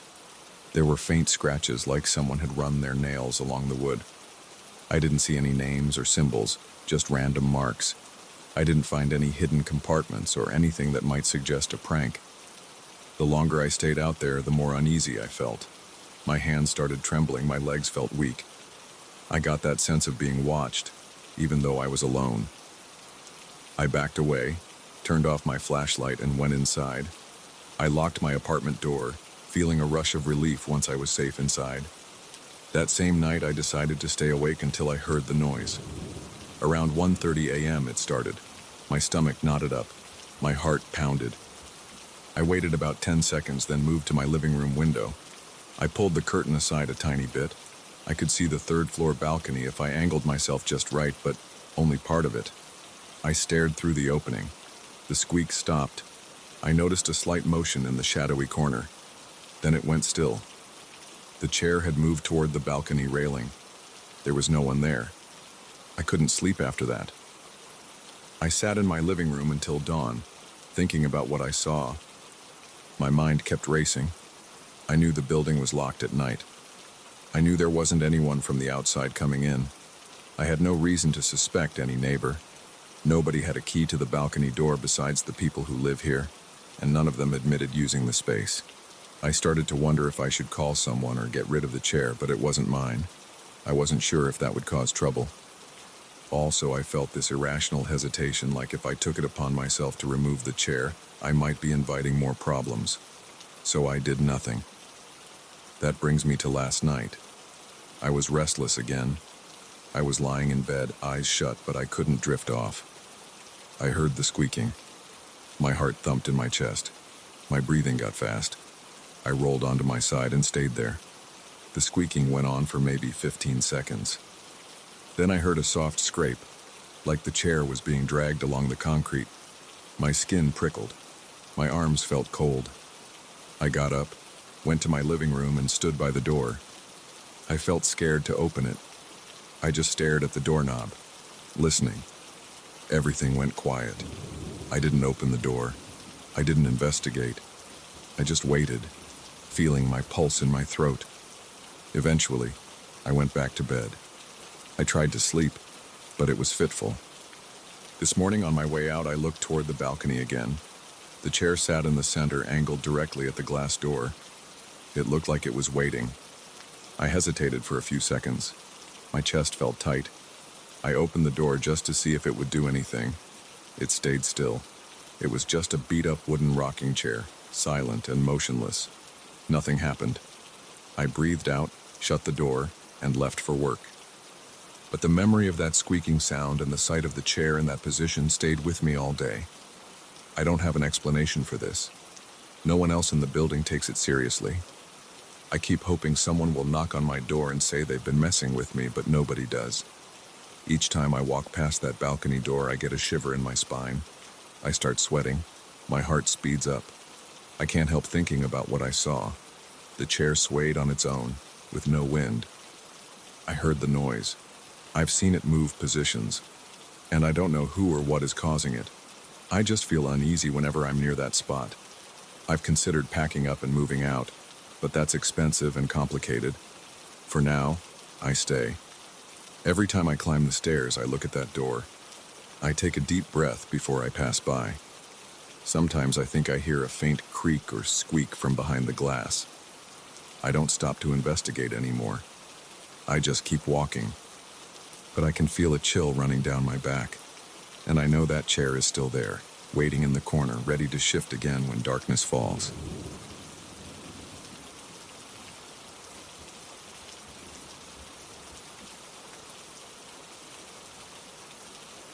I realized something was off the first time I saw the painting in my living room. I didn't notice it at first. I was busy stacking boxes, sorting through my friend's old belongings, and trying to figure out where to store everything she had left behind. But when I finally looked at that oil painting, I felt my heart pound. I saw a dark landscape with an overcast sky and a twisted tree in the foreground. It wasn't a pretty scene. It looked cold and empty. Something about the colors made me tense. My friend Julia moved overseas for a job opportunity, and she didn't want to take all her stuff. She left me some furniture, a few boxes of clothes, some books, and this painting. She said she got it from an art student a few years ago. I shrugged when I first saw it. It wasn't my style. I'm not into gloomy landscapes. But she asked me to keep it, so I did. I propped it against the wall in my living room. I planned to hang it up eventually because she'd told me it meant something to her. She'd mentioned how the artist was local, and maybe it had some sentimental value. I figured I could honor her request. Plus, I felt lazy about putting it away in the closet. It was easier to just leave it against the wall for the time being. I kept going through her boxes. Most of them were clothes, some old novels, a pair of sneakers in decent shape. That was my day, sorting, folding, stacking. The painting stayed in the corner, not attracting much attention. I only noticed that from some angles the sky in the painting seemed more gray than blue. I thought maybe it was the light from the window playing tricks on my eyes. Over the next few days, I started feeling uncomfortable every time I passed by the living room. I couldn't put my finger on it. The painting seemed to get my attention even when I tried to ignore it. I'd walk by in the morning and glance at it. Then I'd pause because I felt something wasn't the same. The tree looked taller, or the trunk had a different shape, or the clouds had shifted. But when I looked again, it seemed normal. I started telling myself I was imagining things. I decided to take a photo with my phone. I took a few pictures from different angles just to confirm whether anything was changing. The photos looked identical to each other. Nothing moved. Nothing was out of place. The tree had the same number of branches every time. The sky was the same dull gray. The small patch of grass in front was the same muddy green. Still, when I looked at the painting in person, I felt certain something was different. It made me uneasy. By the end of the first week, I noticed the painting seemed darker overall. It was like the colors were shifting toward deeper shades. The grass seemed browner. The sky seemed almost black in the corners. Even the twisted tree looked thicker. I tried to compare it to the photos again, but they all looked the same as before. I got frustrated. I told myself it was just my mood, or maybe the room's lighting had changed. It was summer, and sometimes the sunlight in my apartment shifted throughout the day, but the feeling that the painting was alive started to nag me. I'd walk into the living room at night, and from the corner of my eye, I'd see something move in the painting. I turned my head quickly, but nothing would be moving when I focused on it. My chest would tighten. I'd feel my pulse in my neck, but then I'd shrug it off. I'd watch some TV. I'd eat my dinner. I tried to keep things normal. Still, every time I passed that painting, I felt a slight tremor in my stomach. I decided to hang it on the wall, thinking maybe it would look less strange if it was at eye level. I used a hammer and a nail, then carefully hung the painting above my couch. I stepped back. The painting looked normal for a second. The twisted tree was on the left side, the sky in the center, and a small patch of grass at the bottom. I felt a bit silly for being paranoid. Later that night, I made dinner in the kitchen. The smell of tomato sauce filled the apartment. I turned on the TV in the living room so I could watch from the kitchen counter while I cooked. Every few minutes, I glanced at the painting. At one point, while stirring the sauce, I paused to look at it. I noticed something that made me drop the spoon. The twisted tree had a new branch sticking out on the right side. I was sure it wasn't there before. My chest felt tight and my hands started to sweat. I put the spoon down on the counter and walked over. I stood in front of the painting for a full minute, staring. I counted the branches. 1, 2, 3, 4, 5 main branches. But I remembered 4 from before. I took out my phone. I looked at the photo I'd taken the previous day. The tree had 4 branches in that picture. Now I was seeing 5. But in the photo, it looked no different. I zoomed in on the photo, still 4 branches. I looked back at the painting on the wall. I saw 5. My heart raced. I felt a dull ache in my head. I touched my forehead, feeling a slight headache coming on. I ran my finger gently over the surface of the paint. It was smooth and dry. There was no sign of fresh paint. I smelled it, trying to detect paint thinner or oil, but there was no odor. My breathing was shallow. I looked over at the windows. They were closed. I felt a chill crawl up my arms. I stepped away from the painting. I decided to ignore it again. I finished my dinner. I watched some random show on TV, but my mind kept drifting back to that extra branch. I felt scared, but also a bit annoyed. Was I losing my mind? I tried to distract myself with phone games and random YouTube videos. It didn't help. Every time I walked back to the living room, the painting caught my eye. I kept seeing 5 branches. I couldn't deny it anymore. That night, I slept with the bedroom door closed. I didn't want to see the painting in the dark. The next morning, I woke up early. I felt groggy, but I forced myself to check the painting right away. I turned on the living room light. The painting looked even darker. The ground was almost black, like wet soil. The sky was a heavy gray with patches that looked like they were turning black. I noticed more small branches on the tree, almost like it was growing. I stared in silence, holding my phone in my hand. I didn't even bother taking more photos. They never showed the changes. I already knew that. I started feeling a dull pressure in my chest. It felt like mild panic. My thoughts were racing. I wondered if I could contact Julia and ask her about the painting. Maybe she knew something about the artist. I sent her a quick message on social media, asking if she ever noticed the painting changing. I tried to sound casual. She didn't respond right away. She was in a different time zone. I had to leave for work, so I locked my apartment and left the painting behind. At work, I felt distracted. I kept thinking about it. My boss noticed I was unfocused. My coworkers asked if I was okay. I told them I was dealing with some personal stuff. The day dragged on. By the time I got home, it was late. I turned on the living room light and felt my stomach clench. The painting looked even more sinister.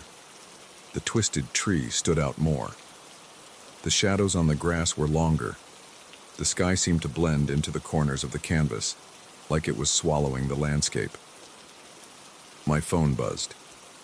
It was Julia replying to my message. She said she never noticed anything strange, but she didn't pay much attention to it. She got it from a guy in a local art fair. That was all she knew. I felt a wave of disappointment. I wanted an explanation, but there was none. That night, I stayed in the living room with the painting. I turned on every lamp I had, making the room bright. I opened a bottle of beer and sat on the couch, facing the painting. I watched it for what felt like hours. I didn't see it move or shift in real time, but every once in a while, if I looked away and looked back, it seemed different. A branch here, a thicker shadow there. My throat felt dry. My palms were damp. I wiped them on my jeans. I turned the TV on for background noise, but I kept my eyes on the painting. At some point, I fell asleep on the couch.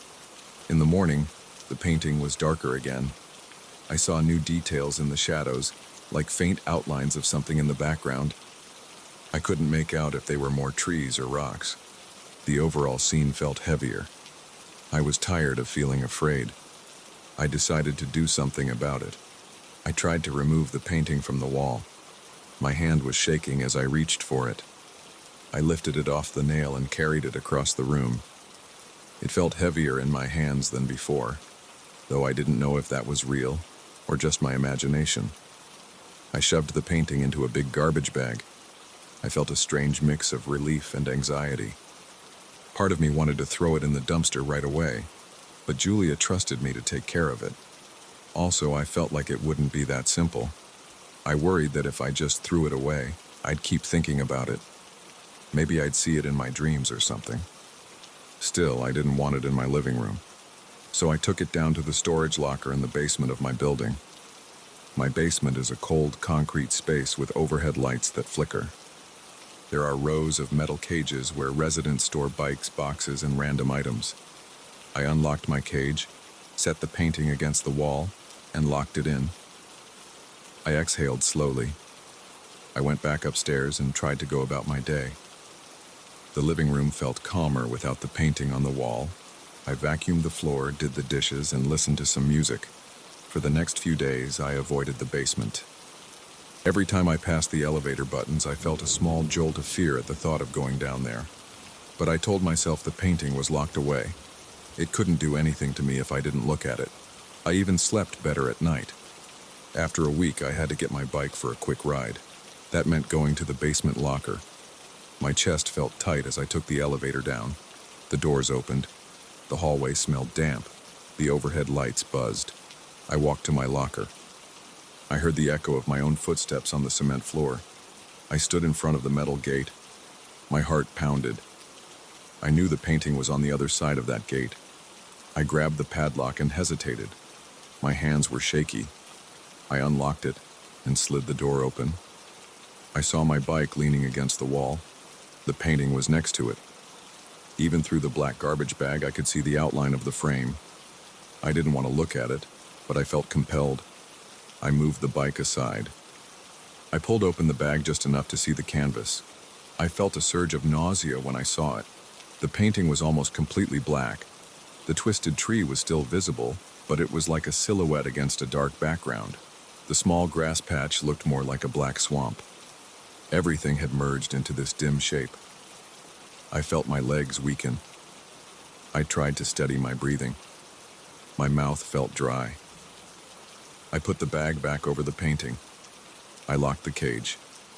Back upstairs in my apartment, I paced around trying to calm down. I wasn't sure what to do. I didn't want the painting in my home, and I didn't want to keep it in the basement. Maybe I could sell it or give it away, but I doubted anyone would want it. Also, I didn't want to pass this strange problem to someone else. I felt trapped. That evening, I got a text from Julia asking how everything was going. I told her about the painting. I described how it got darker, how it seemed to change. She thought I was joking at first, then she apologized for leaving it with me. She suggested I throw it out. She said she didn't mind. So I made up my mind. I would get rid of it. The next day, I woke up early. I went to the basement. I opened the cage, grabbed the painting, and carried it out to my car. I almost dropped it because I felt shaky, but I managed. I drove out of town to a spot near a junkyard. I parked on a side street. My hands were sweaty on the wheel. My breathing was fast. I stepped out, got the painting from the trunk, and looked around. There were a few old dumpsters scattered around. I placed the painting beside the largest dumpster, still wrapped in the bag. My heart was thumping. I turned around and walked back to the car.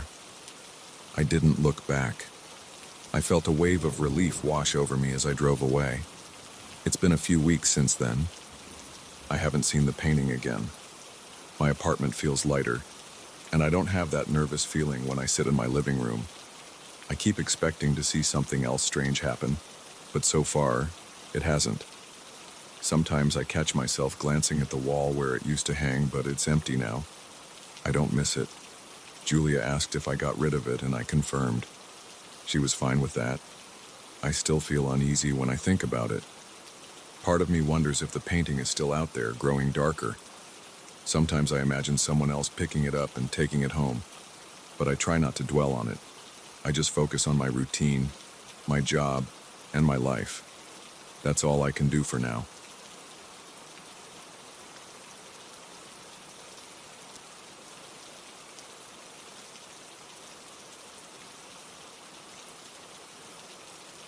I first rented the basement parking spot about 3 months ago. I found it by chance while I was searching for a safe place to leave my car overnight. The building is a commercial tower in a busy part of town. There's no open lot nearby, and most garages in that area charge high monthly fees. This basement spot was a decent price, and it seemed fine during the initial walkthrough. The walls down there are unfinished cement, and the lighting is controlled by motion sensors. When I visited the space for the first time, the lights turned on without any delay, and I could see everything clearly. Thick pillars, numbered spots, some storage cages along one wall. Nothing looked weird or suspicious at a glance. After I signed the lease for that parking spot, I started using it regularly. On my first actual night parking there, I felt a slight unease that I couldn't explain. The garage door closed behind me automatically, and the sensors switched on the ceiling lights in segments. Each row of fluorescent bulbs flickered on, and I saw my shadow grow against the concrete wall. It was tall and stretched out, and it made me feel small. I noticed the columns cast strange overlapping shapes, but I tried not to dwell on it. I simply parked my car, got out, and walked to the elevator. The next morning, everything felt normal. I picked up my car and no one else was around, which I expected because it was early. But the second night, I saw something move in the corner of my vision. It happened right after I killed the engine. The overhead lights were on, but they seemed a bit slow that evening. As I grabbed my backpack from the passenger seat, I saw a quick flicker of movement between two pillars. I turned my head right away, but nothing was there. I stepped out, shut the door, and listened. The basement was silent. My footsteps echoed a little. I scanned the area and saw only empty cars parked in their spots. I shrugged it off, telling myself I was just tired. I took the elevator up and didn't think about it again until I drove out the next day. By the time I hit the third night, I was feeling cautious. I tried to look around more carefully when I parked. The spot is close to the far wall, next to a big pillar that partially obscures the walkway. I turned off the ignition, opened the driver's door, and stepped out, paying attention to the corners. Again, I caught a glimpse of movement. It was a vague outline. It looked like part of a person's silhouette, but distorted. It vanished behind a pillar. My heart thumped and I could feel sweat on my forehead. I walked over to where I thought I saw it, but there was nothing. No footprints, no sound, no sign of anyone. I felt foolish. I even chuckled a bit, alone in that wide cement hallway. Despite those weird moments, I kept using the spot. The rent was good and the location was convenient for my job. But every time I pulled in at night, the same series of events repeated itself. The motion sensor turned the lights on, my shadow stretched on the wall, and for a split second I saw movement in the edges of my vision. I started to feel a knot in my stomach each time I drove down the ramp. My hands would feel damp on the steering wheel. My shoulders would tense up, and I'd check my rearview mirror before I even parked. I told myself it was just my imagination. The place was quiet and dim, and it was easy for my brain to play tricks. One evening, I decided to look around more thoroughly. I arrived a bit later than usual, around 10 p.m. The garage was almost empty. I parked my car and left the engine running. I walked around to the trunk, keeping my eyes open for any sign of movement. The lights buzzed overhead, and I heard them flicker when I moved. My footsteps sounded louder than normal. I looked between pillars, checked under a few parked cars, and stood still for about a minute to listen. Nothing happened. No flickers, no rustling, no voices. Nothing. I let out a long exhale, told myself I was being paranoid, and went back to grab my bag from the trunk. The moment I bent down, a shadow slid across the far wall. I stood up so fast that I bumped my head on the open trunk lid. I slammed it shut, hissed through my teeth from the pain, and spun around. Again, there was no one. I was breathing heavily, and my pulse was pounding in my ears. I hurried to the elevator and left. After that, I knew I had to do something to confirm I wasn't losing my mind. So on a Friday night, I parked my car as usual. I set my phone to record video and propped it up on the driver's seat, facing the inside of the garage through the windshield. I made sure it had a clear view of the pillars ahead. Then I got out, opened the trunk, and pretended to sort through some bags. I spent a couple of minutes there fiddling with random stuff, glancing around occasionally but trying not to look too obvious. I wanted to see if my phone would pick up anything unusual. When I got home, I locked my door, sat on the couch, and watched the footage. For about 45 seconds, nothing happened. I saw the lights, I saw the pillars, and I saw my own figure standing by the trunk. Then, around the 1-minute mark, two dark shapes shot across the frame. They moved too fast for me to see details, but they weren't shaped like regular people. The outlines were warped. Their edges looked blurry. My stomach clenched as I paused and rewound. They came from the left side of the screen and crossed in front of a parked car before slipping out of view. There was no sound on the recording besides a faint hum. I played it again and again, but I couldn't make sense of it. I spent most of that weekend replaying the video. I didn't show it to anyone. I wasn't sure how they'd react. I just felt uneasy, like I had confirmed something I wasn't ready to accept. I considered giving up that spot. But it's hard to find another garage with a reasonable price, and I really needed a stable place to keep my car. I tried to brush it off. I told myself maybe it was a glitch on my phone, or maybe some reflection caused by the sensors.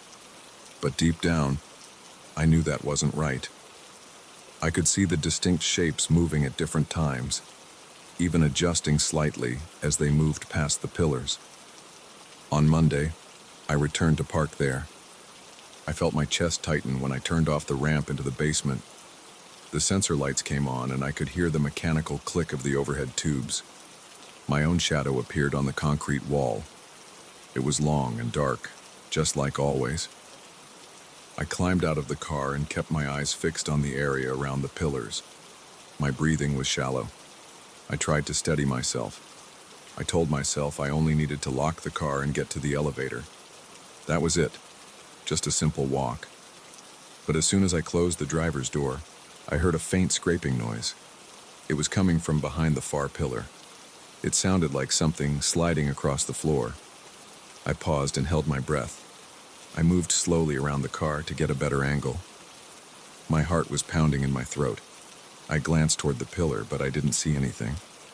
The scraping noise stopped. Then the lights overhead clicked off. I guess the sensor didn't detect me, or maybe it malfunctioned. Suddenly, it was almost pitch black. My pulse spiked. I waved my arms, hoping the sensors would switch on again. After a few seconds, they lit up. In that brief darkness, I felt a chill on my skin. I grabbed my backpack and went straight to the elevator. I avoided looking at the walls. As I pressed the button, I felt a prickle on the back of my neck, like someone was staring at me. I stepped into the elevator as soon as the doors opened and let out a long breath once I was moving up. That night, I thought about how to handle the situation. I decided I would try to find an alternative parking spot the next day. But the next day, I called around, and every place either had a long waiting list or an insanely high fee. I didn't have many options. My office is close by, and the convenience saves me a lot of time every morning, so I kept the spot. Over the next week, I noticed the shadows more frequently. One night, I arrived about an hour earlier than usual. I expected that maybe other people would be in the garage, but when I got there, it was still mostly empty. I parked and quickly scanned the perimeter. I saw the same pillars, the same dull cement walls, and the same flickering fluorescent tubes. Nothing moved. I stepped out, locked the car, and waited. I heard my own breathing. I listened for footsteps. I heard a slight echo of my shoes on the concrete when I shifted my weight, but nothing else. Then right before I started walking to the elevator, I felt a slight rush of cool air pass by me. I froze. I didn't see anything, but the air felt like it brushed against my jacket. My mouth went dry. I spun around, looking for any sign of movement. The lights flickered once. I heard the buzz in the ceiling. I saw my shadow wobble on the ground. Then everything stayed still. I forced myself to walk to the elevator, but I felt my legs tense and I was ready to sprint if something appeared. I tried talking to the building's manager about the lighting system.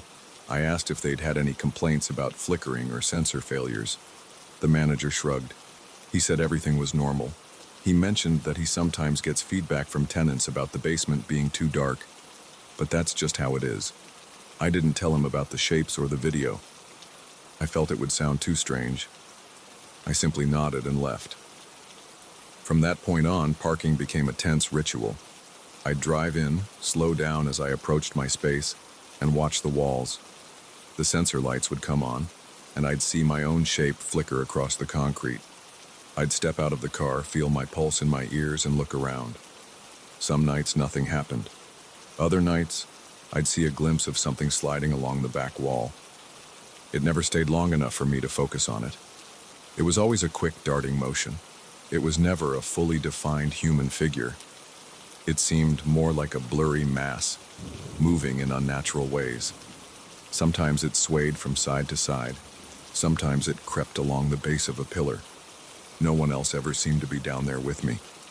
I never heard voices or normal footsteps, just the faint hum of the lights and the faint echo of my own steps. At one point, I considered taking a flashlight with me to shine into the darker corners, but I was worried that might make me even more jumpy. I worried I'd see something I really didn't want to see. My nerves were already shot. My sleep was restless. I had dreams of large black shapes drifting around my car. I'd wake up in a sweat, dreading the next time I had to park. Despite all this, I kept going. I needed the spot. I told myself I'd move as soon as I found another place. But weeks went by and no better option showed up. Every night as I passed the ramp down, I felt my stomach clench. I'd reach for the door lock as soon as I pulled in. I noticed I developed a habit of checking my mirrors constantly. When I turned off the ignition, I'd take a deep breath and brace myself before stepping out. A few nights ago, I decided to record again. I set my phone on the dash this time, aimed at the pillars. I locked the doors but stayed in the car. I wanted to see if the shapes would appear if I remained still inside. I sat there quietly for about 4 minutes. The light stayed on. I didn't see anything except my own reflection in the rearview mirror. Then the lights went off. My phone kept recording in darkness. I stayed put, breathing slowly, hearing nothing but the dull whir of the building's ventilation. After a few seconds, the lights popped back on. Right then, I saw a quick streak of motion near the far column. It was in my peripheral vision again, but it was definitely there. I felt sweat break out on my forehead. I kept my eyes on that spot, but I didn't see any further movement. I turned off the recording and bolted for the elevator. When I checked the video later, I could make out a faint distortion near the pillar, but it was subtle and lasted less than half a second. So now I'm stuck with this situation. I park in that basement almost every night, and I keep seeing these shifting, deformed shadows. They don't make any noise besides those occasional scraping sounds, and they disappear whenever I try to investigate. I have no idea what they are. They're not people, and they're not simple illusions. I've recorded them. They're real, but I can't explain them. I feel a chill every time I walk to the elevator, and my shoulders stay tense until I'm upstairs. I haven't found a better place to park yet. I'm still searching. For now, I keep my phone in my hand when I get out of the car, just in case. I don't wander around down there anymore. I move quickly. I stare at the pillars and watch for movement. Some nights, I see nothing. Other nights, I see those warped outlines gliding across the walls. Either way, it's always uncomfortable. I feel like the cement walls are holding on to something that doesn't belong there. Every time I leave, I feel drained. But until I find another spot, I don't have much choice. That's how things stand. I park, I see those shadows, and I rush out. That's my life right now. I just hope I can get out of that place soon.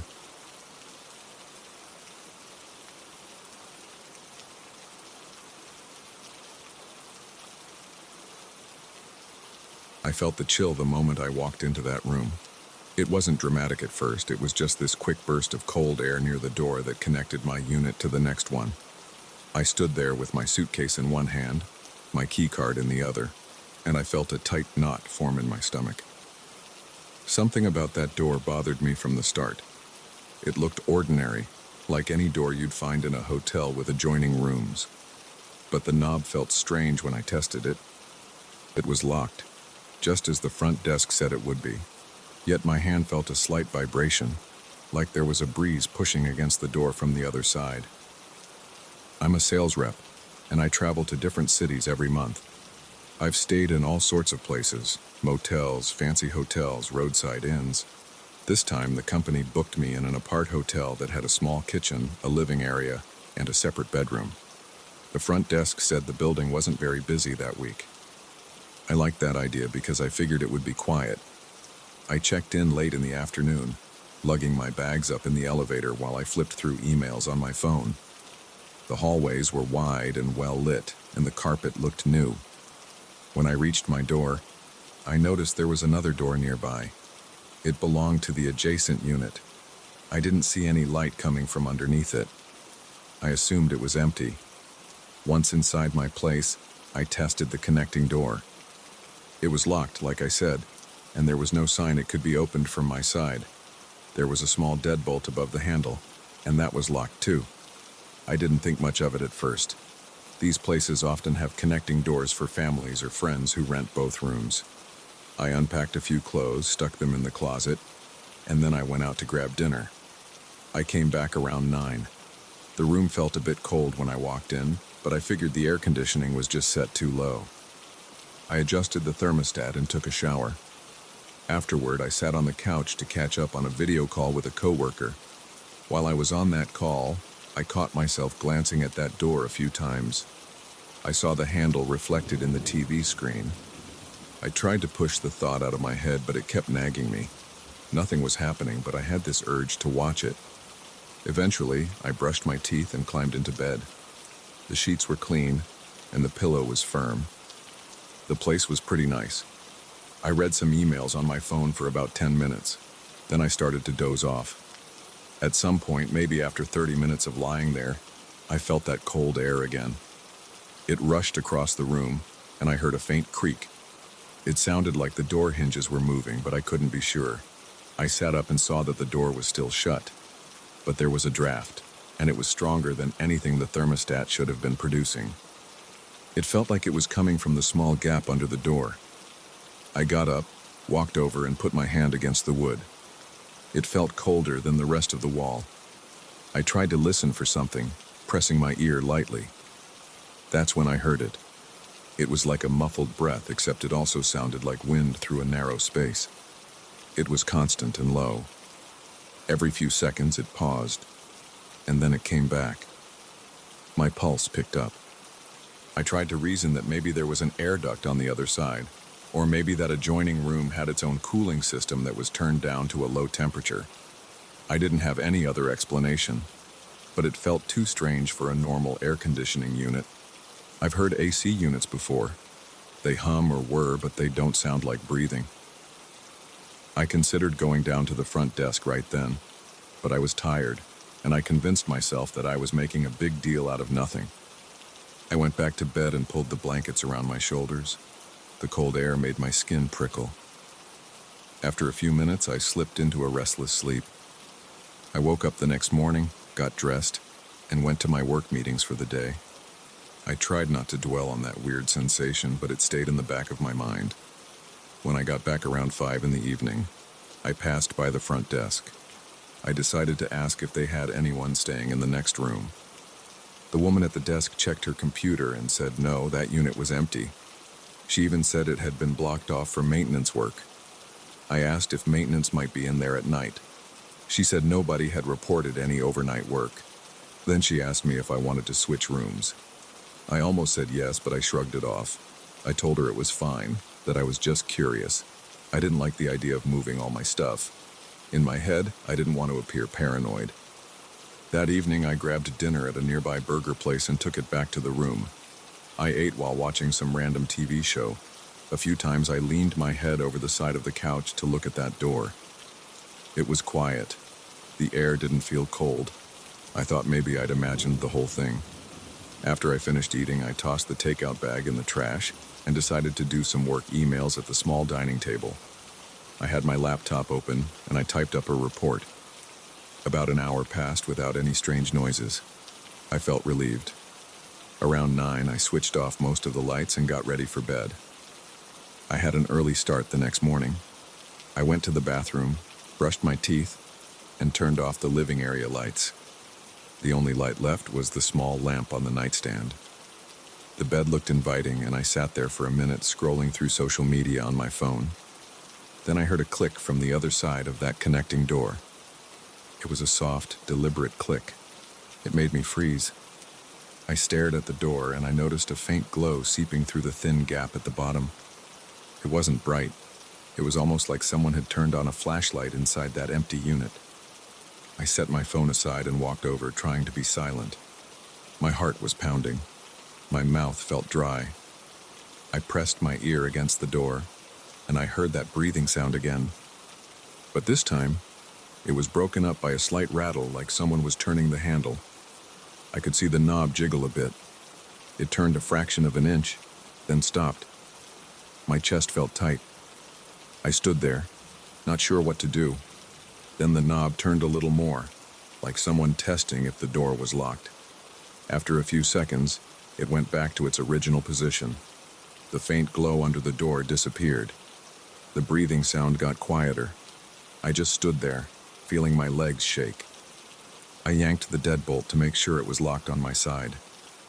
It was, but I didn't feel safe. I grabbed a wooden chair from the dining table and wedged it under the knob. It was a simple wedge, nothing fancy. But I felt a tiny bit better having some barrier. I knew that if there was someone determined to get in, a single chair might not be enough. Still, it gave me a little comfort. I considered calling the front desk, but I hesitated. I didn't want them thinking I was losing it. I tried to go to sleep with the lamp on. I couldn't shake the feeling that someone was in there, standing near the other side of that door, maybe even listening to me. Every time I closed my eyes, I pictured the knob turning again. I pictured the door opening just enough to let a rush of cold air flood the room. I pictured seeing a figure in the darkness. My breathing was shallow and my chest felt heavy. I was on high alert, like I was waiting for something else to happen. But nothing did, at least for a while. Eventually, I drifted off. I must have slept for a few hours, but it was a restless sleep. I kept hearing that weird breathing in my dreams. Around 2 a.m., I woke up suddenly. The room felt cold again. My arms were covered in goosebumps. The small gap at the bottom of the door looked darker than before, like there was some shadow blocking the light from the hall. I couldn't see anything moving, though. My eyes felt gritty, and my head was pounding. I lay there for a few minutes, listening, but there was no sound except the hum of the refrigerator in the kitchenette. I thought about packing my stuff and leaving right then, but I had nowhere to go in the middle of the night, and I doubted I'd find a better place at that hour without paying a fortune. So I stayed. I stayed awake until about 4 in the morning. My body felt tense, and every small sound in the room made me jump. I kept glancing at the door. I wished I could block the entire frame with furniture, but the only heavy pieces in the room were the bed and a sofa, and neither would budge enough to wedge against the door. At some point, I passed out from exhaustion. When my phone alarm rang at 6, I felt stiff and groggy. My mind was in a fog. I dragged myself up, showered, and forced down a granola bar for breakfast. Before leaving for my morning meetings, I checked the door again. The chair was still in place. The deadbolt was still locked, but there was a chill in the air that made my skin crawl.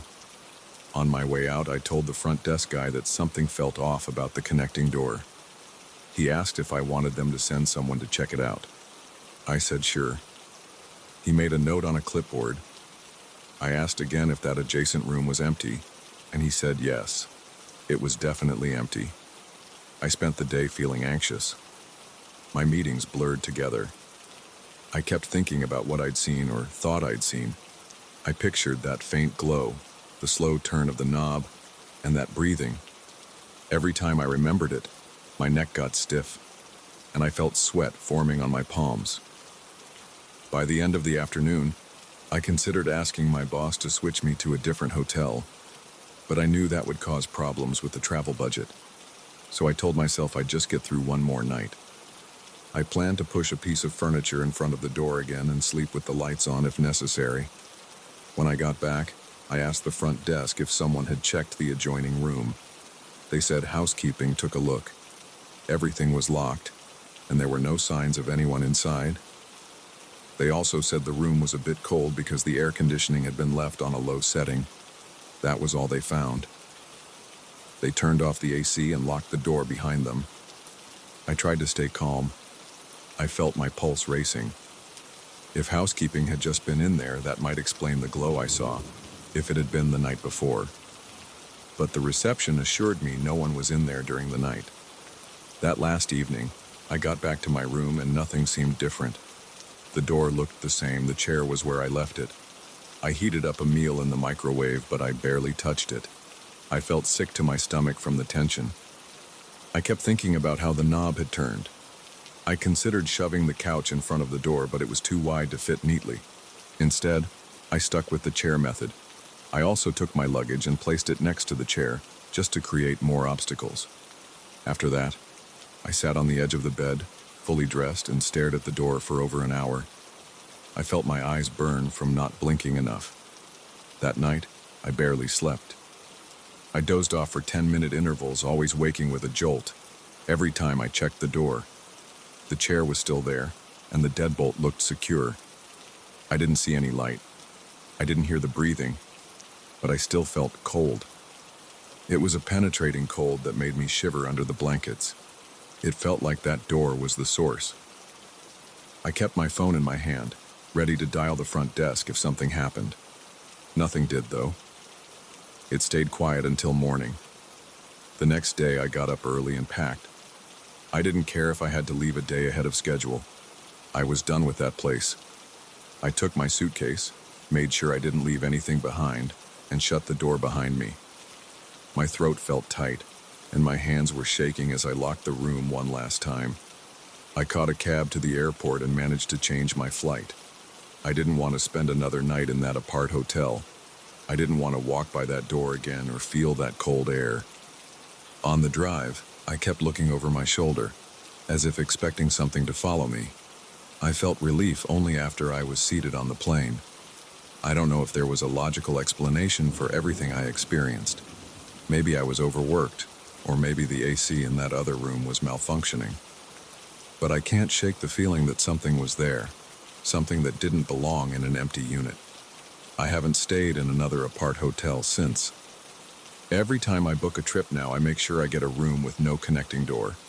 I still remember that cold draft, the slow turn of the knob, and the low noise that sounded like breathing. I don't want to be that close to whatever was behind that door again.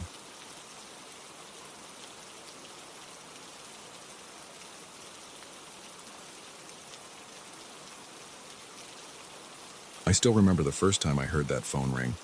It was about 3 weeks ago, late in the afternoon, right after I moved into this old office space. The phone was sitting on a wooden desk in the corner, disconnected from any line. I had even checked the back of the phone. The cable was hanging loose and there was no jack connected to it.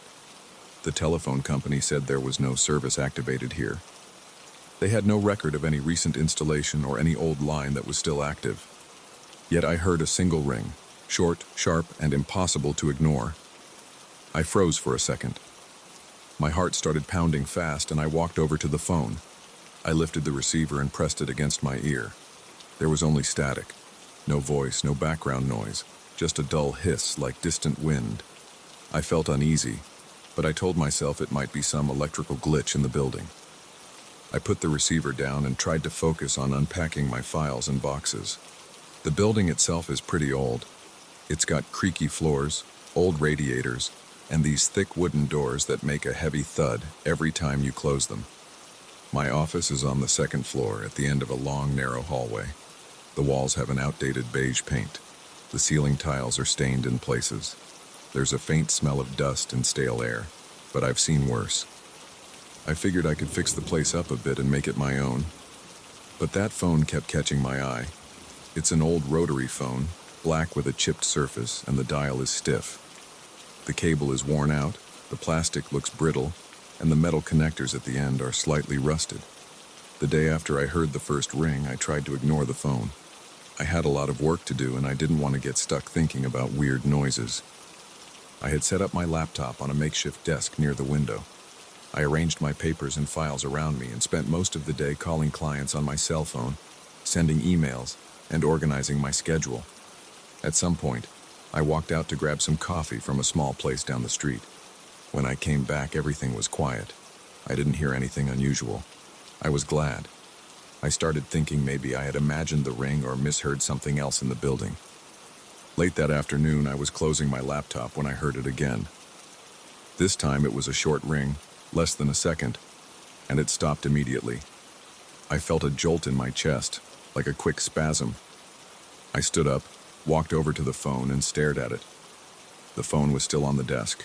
The receiver was in place. The cable was still dangling off the side, not plugged into anything. I reached out and picked up the receiver again. The static was still there, but now it was more like a faint crackle. I listened for a few moments, but nothing else came through. I put it down and decided I needed to double-check the wiring in the office. Over the next few days, I poked around the space, looking for hidden jacks or any kind of extension that might be feeding power to the phone. The walls had old panels and some exposed wiring near the baseboards, but everything looked either cut or abandoned. I pulled out a flashlight and shined it into some of the gaps. I couldn't see any cables that were live. I even unscrewed one of the outlet covers to see if there was a phone line jammed in there, but no. Everything was either capped off or disconnected. I started to feel frustrated, but I kept telling myself there had to be a reasonable explanation. I also asked the landlord about the phone line. He shrugged and said he didn't know there was still a phone in the office. According to him, the last tenant left a few months ago and never mentioned a phone. The landlord said he canceled any phone service long before I moved in. I pressed him about the possibility of old lines still being active. He said it was impossible.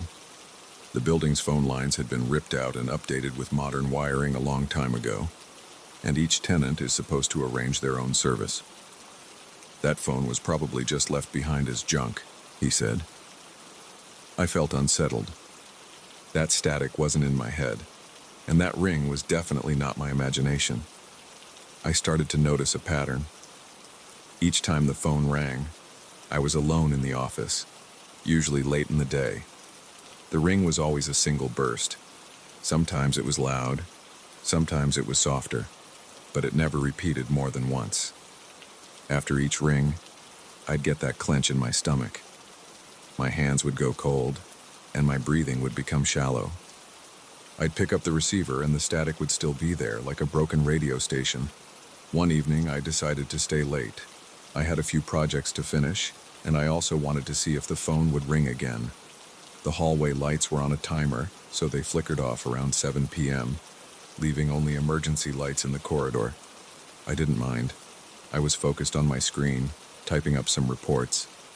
At around 8 p.m., I heard the phone ring again. This time it was a bit louder than usual. I stood up so fast that my knee banged against the desk. My heart was hammering. I hurried to the phone, grabbed the receiver and said, "Hello?" My voice was shaky. I felt my throat tighten.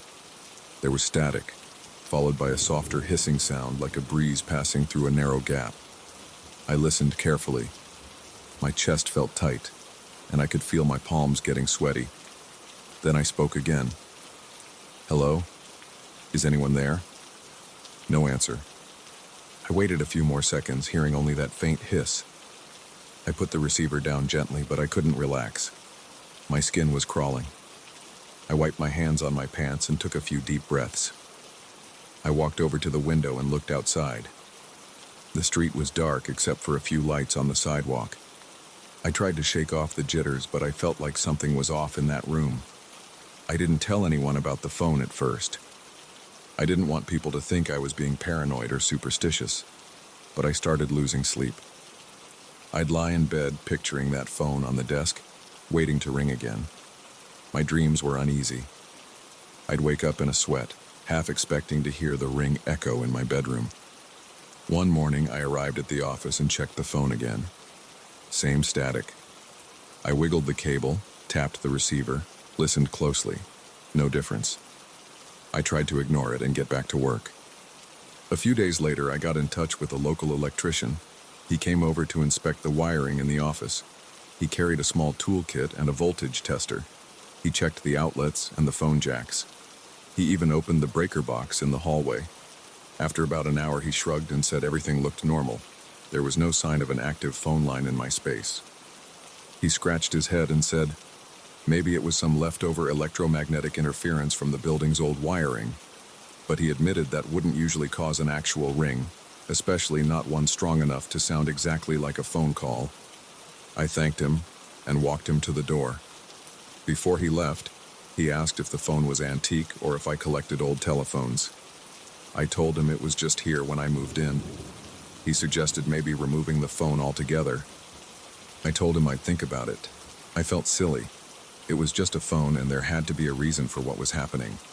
Still, I couldn't bring myself to throw it away. Some part of me wanted to figure this out. Another part of me felt nervous about what I might discover. That same night, I stayed late again. I was standing by the desk finishing a phone call with a client on my cell when the old phone rang. My client on the other end even heard it. He asked if I needed to get that. I froze for a second and said no, it was nothing important. But my body tensed up and my heartbeat picked up speed. After the call ended, I stared at that old phone. The ring had already stopped. I picked up the receiver again. Static. Throat dry, I whispered, "Is anyone there?" I felt foolish, but I was compelled to ask. Nothing. I put the receiver down, grabbed my jacket, and left the office. I couldn't focus on anything else. A week went by. The phone rang 3 more times, each ring separated by a few days, always in the late afternoon or early evening. I tried answering it every time, but I never heard a voice, just that quiet hiss or crackle. I noticed my hands shaking whenever I heard that sound. My neck would tense up and I'd clench my teeth.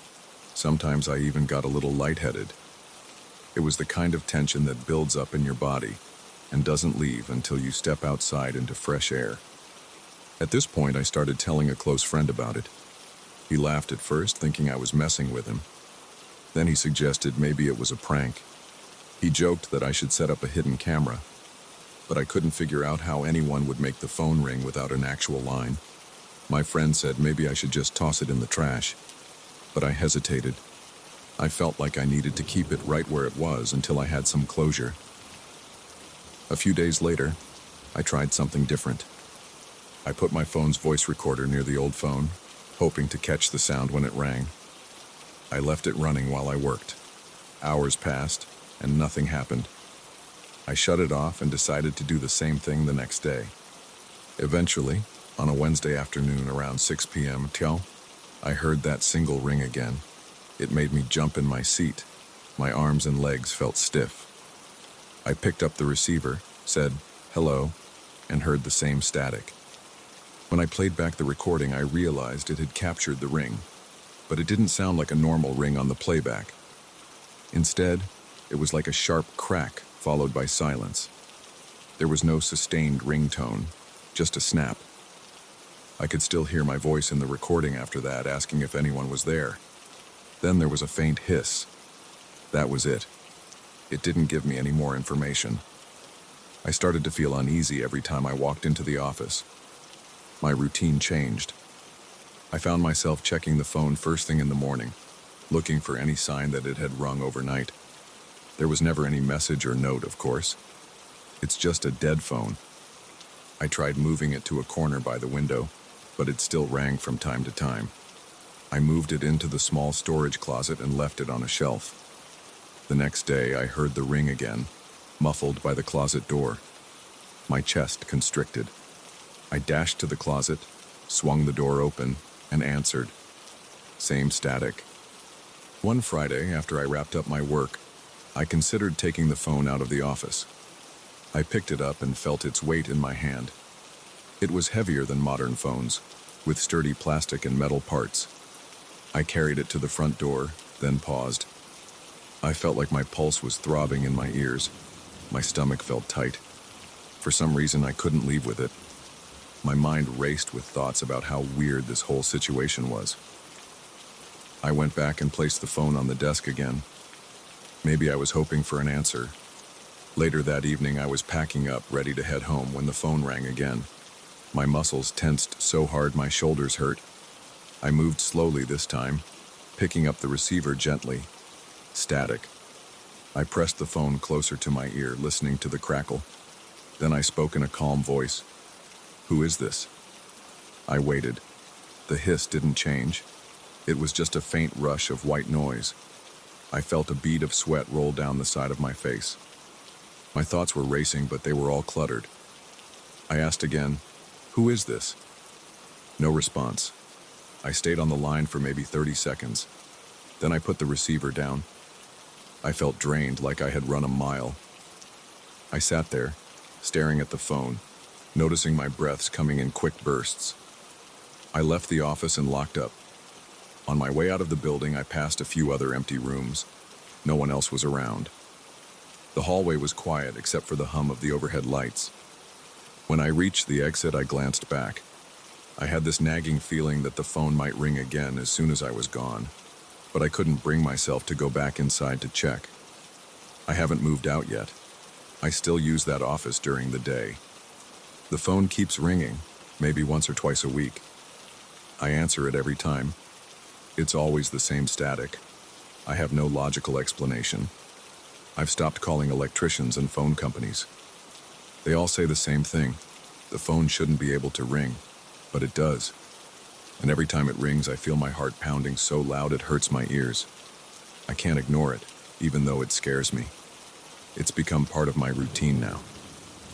Each day, I open the door, flip on the lights, and glance over at the old phone. I can't throw it out. Part of me expects, or dreads, that single ring. Part of me stands there, waiting for it to happen again. I wish I had a conclusion, but I don't. All I have is that phone, disconnected and silent most of the time. Then, without warning, it rings once, cutting through the silence of the room. I pick it up, hear static, and hang up. That's all that happens. I keep waiting, wondering if someday I'll hear a voice on the other end, or maybe I'll figure out that it's just a freak electrical surge. But until then, I'm stuck in this loop. I hear the ring, I pick up, and I hang up. No children involved, no tragedies, just an unsettling phone that won't stop ringing even though it's disconnected. And for now, that's my story.